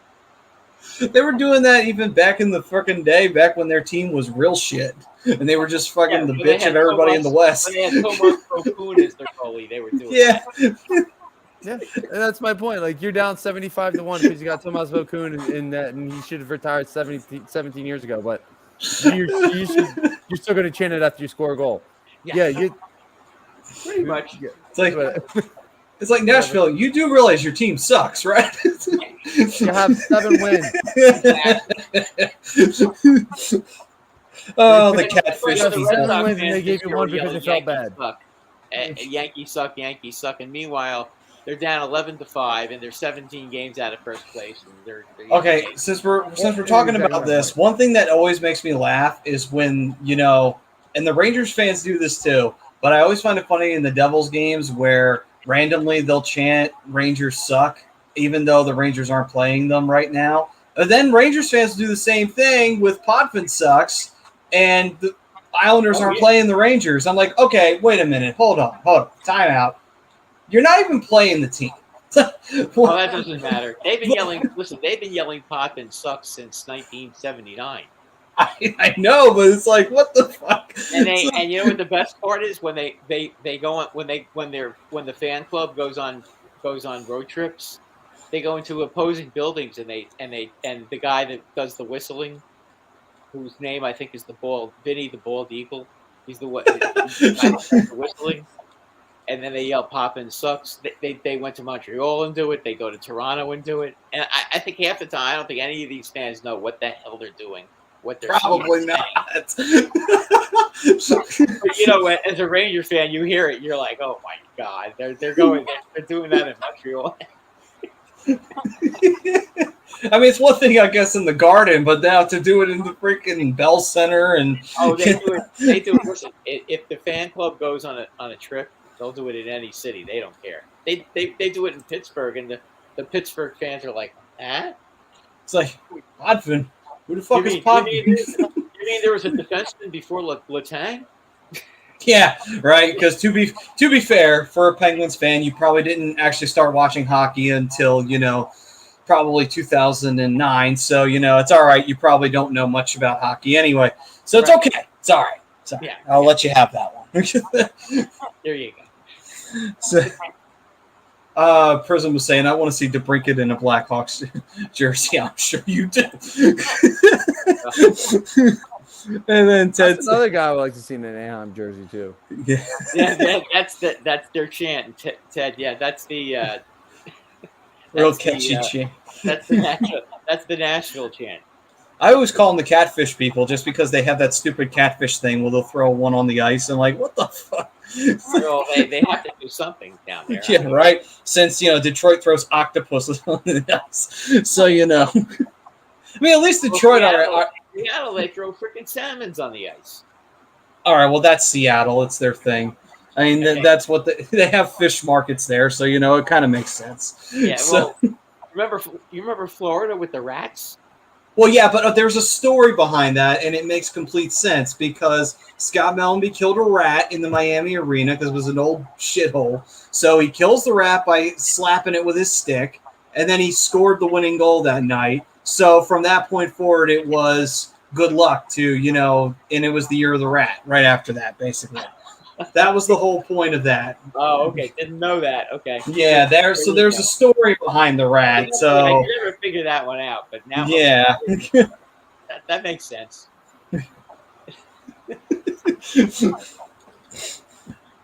I'm surprised that they don't have bats in Buffalo. I don't know if you heard. Oh no, I know. Yeah. The Batman. Jim Lorentz killed a bat.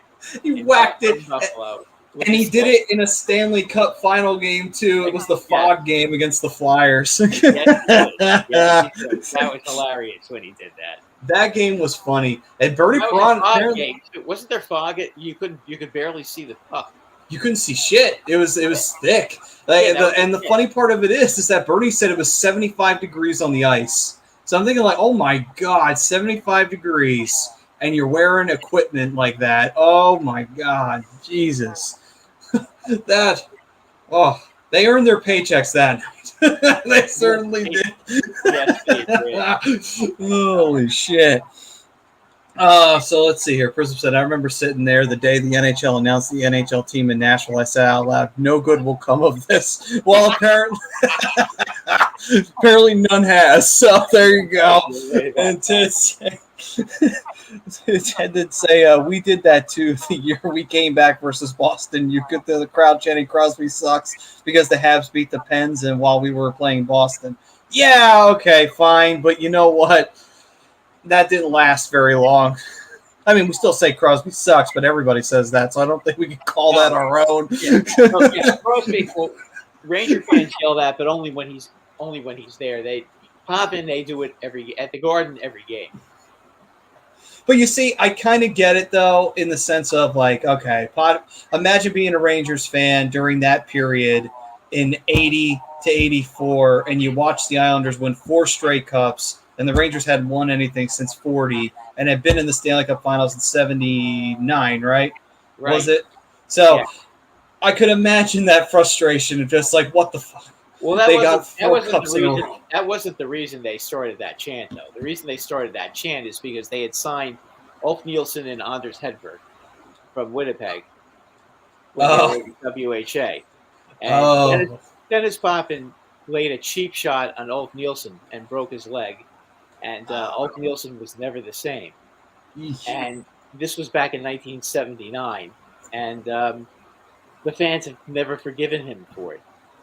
Makes sense. No, it was hilarious because I used to sell baseball cards, and we were doing a show in I forgot what town it was, like in a show in North Jersey somewhere, and Poppin had come in to sign autographs, and a couple of Ranger fans started whistling, and then a lot of people yelled "Poppin sucks," and then he stops and he smiles and he starts waving at everybody. And I thought he took it like a man. It was hilarious, but.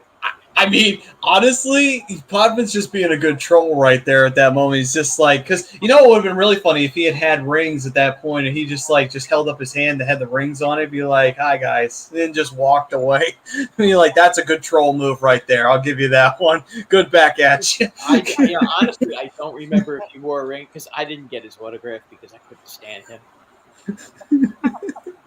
I don't know. I don't even know. They used to yell at Poppin. Poppin apparently had beat up his wife, so they used to chant.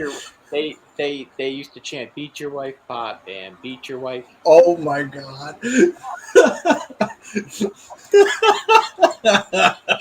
I was at a Ranger Devil game, and Don Maloney had just gotten back from having a broken leg, so the Devil fans are yelling, "Break your leg, Don Maloney! Break your leg!" During a face-off, I'm sitting there. I'm like, really? I can understand some of these chants, but my God, you guys are brutal. That's. Oh man, maybe I can. Is it sad to say I can identify that? Because anytime Crosby got hurt, I was just like, "Oh, please tell me that's the end of his career right there. Please tell me that motherfucker's gone forever, and we never have to deal with him again." Hit him again, yeah. Yeah. Just make sure he stays down. So when Trouba knocked him down, and they were trying to get him suspended because he threw a clean check on him and hurt him. Remember that in the playoffs this year, and they tried. Oh yeah.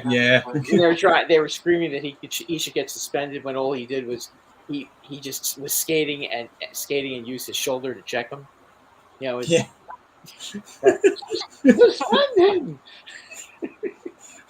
That was funny. I remember hearing about that. I'm like, what the fuck do you expect him to do? He's got to check him. What the fuck? It's like you have the puck in the middle of the ice, and Trouba just skated over and checked him. He didn't even leave his feet. He's like a 230-pound animal. And when he hits you, it hurts. What do you expect him to do? Just fucking not do anything? Like, oh well, that's him. I can't touch him. It's Go ahead. You can just walk in and try to score. I was like, what the fuck's he supposed to do? I mean, it's Sidney Crosby. We should just let him walk in. And you know what? That reminds me of that. It was game one between you guys and the Penguins, and I remember seeing that call they made in front of the net, and they called. I think it was either interference or it was goaltender interference or some shit like that. I'm like, the fuck are you talking about? He did barely touch the guy. He was like, what the? I think it was bullshit call. Oh, that bullshit call when the Rangers should have won game one. Yeah, and I thought to myself, that was ridiculous. I thought so too. I thought like, wait a minute. Listen, I don't like the Rangers, but I'll be honest with you, that's a bullshit call. It's like, that's a dumb fucking call right there. It's like, what the fuck do you expect him to do? He's in front of the fucking net. It's like, what the hell? But anyway, there was some silly shit that happened. Anyway, Raska saying Majipani resigned with the Flames 3 years. He's a good player, that guy. And then the Islanders are stepchild of New York. They're the Jets, Rangers are the Giants, Islanders. Winning 4 in a row had to drive them nuts. Am I right, Brad? Islanders are lower team. Yes. They are the redheaded stepchild of New York. They're even more redheaded stepchild than the Devils. That's saying something too, because the Devils came way later. Exactly. All right. All right, let's wrap this up here. We'll finish this up with flyer you hated the most. And obviously it'd be interesting to hear your guys' two takes on it, especially you, Brad. So, because I know you have plenty of flyers that probably fall on that list. No, there is one guy. There is one guy that's so far ahead of everybody, and you'd never guess who I would. All right. Well, we'll go to you last to Yeah, save it. You'd never guess it. So All right. So for me, the guy I probably hated the most in a Flyers jersey was probably Luke Shen because I fucking hated his guts when he played on there. It's either him or Andrew McDonald. They both sucked. All their time in Philadelphia was a fucking waste of time. And I absolutely wished I could have thrown them off the fucking Ben Franklin or the Betsy Ross or any of the fucking bridges because they were a waste of fucking cap space and time. Brian, what Flyers player did you hate the most? Dan Carcillo. Okay, that's unusual. like him. That makes sense. I'm surprised you didn't like him. Oh, I he kinda was liked he him when was he a was with the ticking Rangers. time bomb.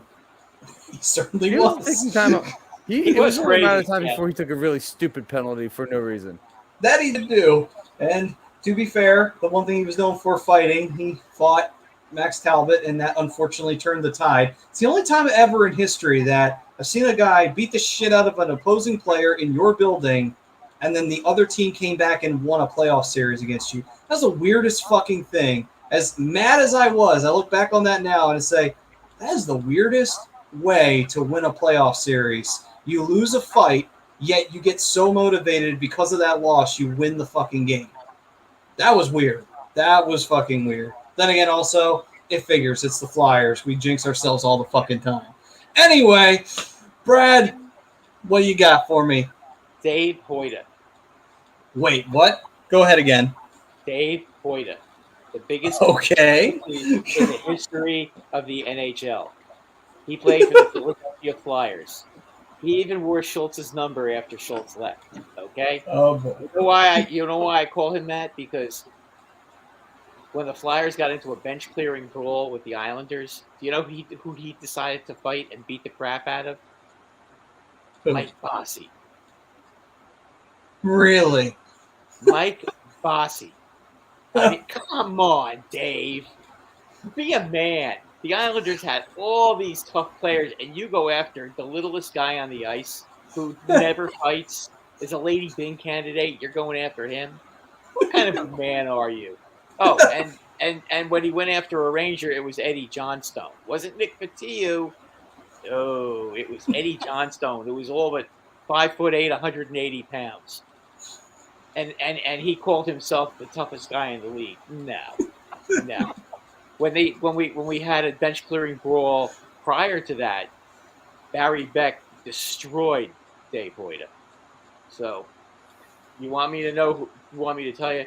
At least Dave Schultz fought everybody in the league. Okay, I couldn't stand him, but you know what?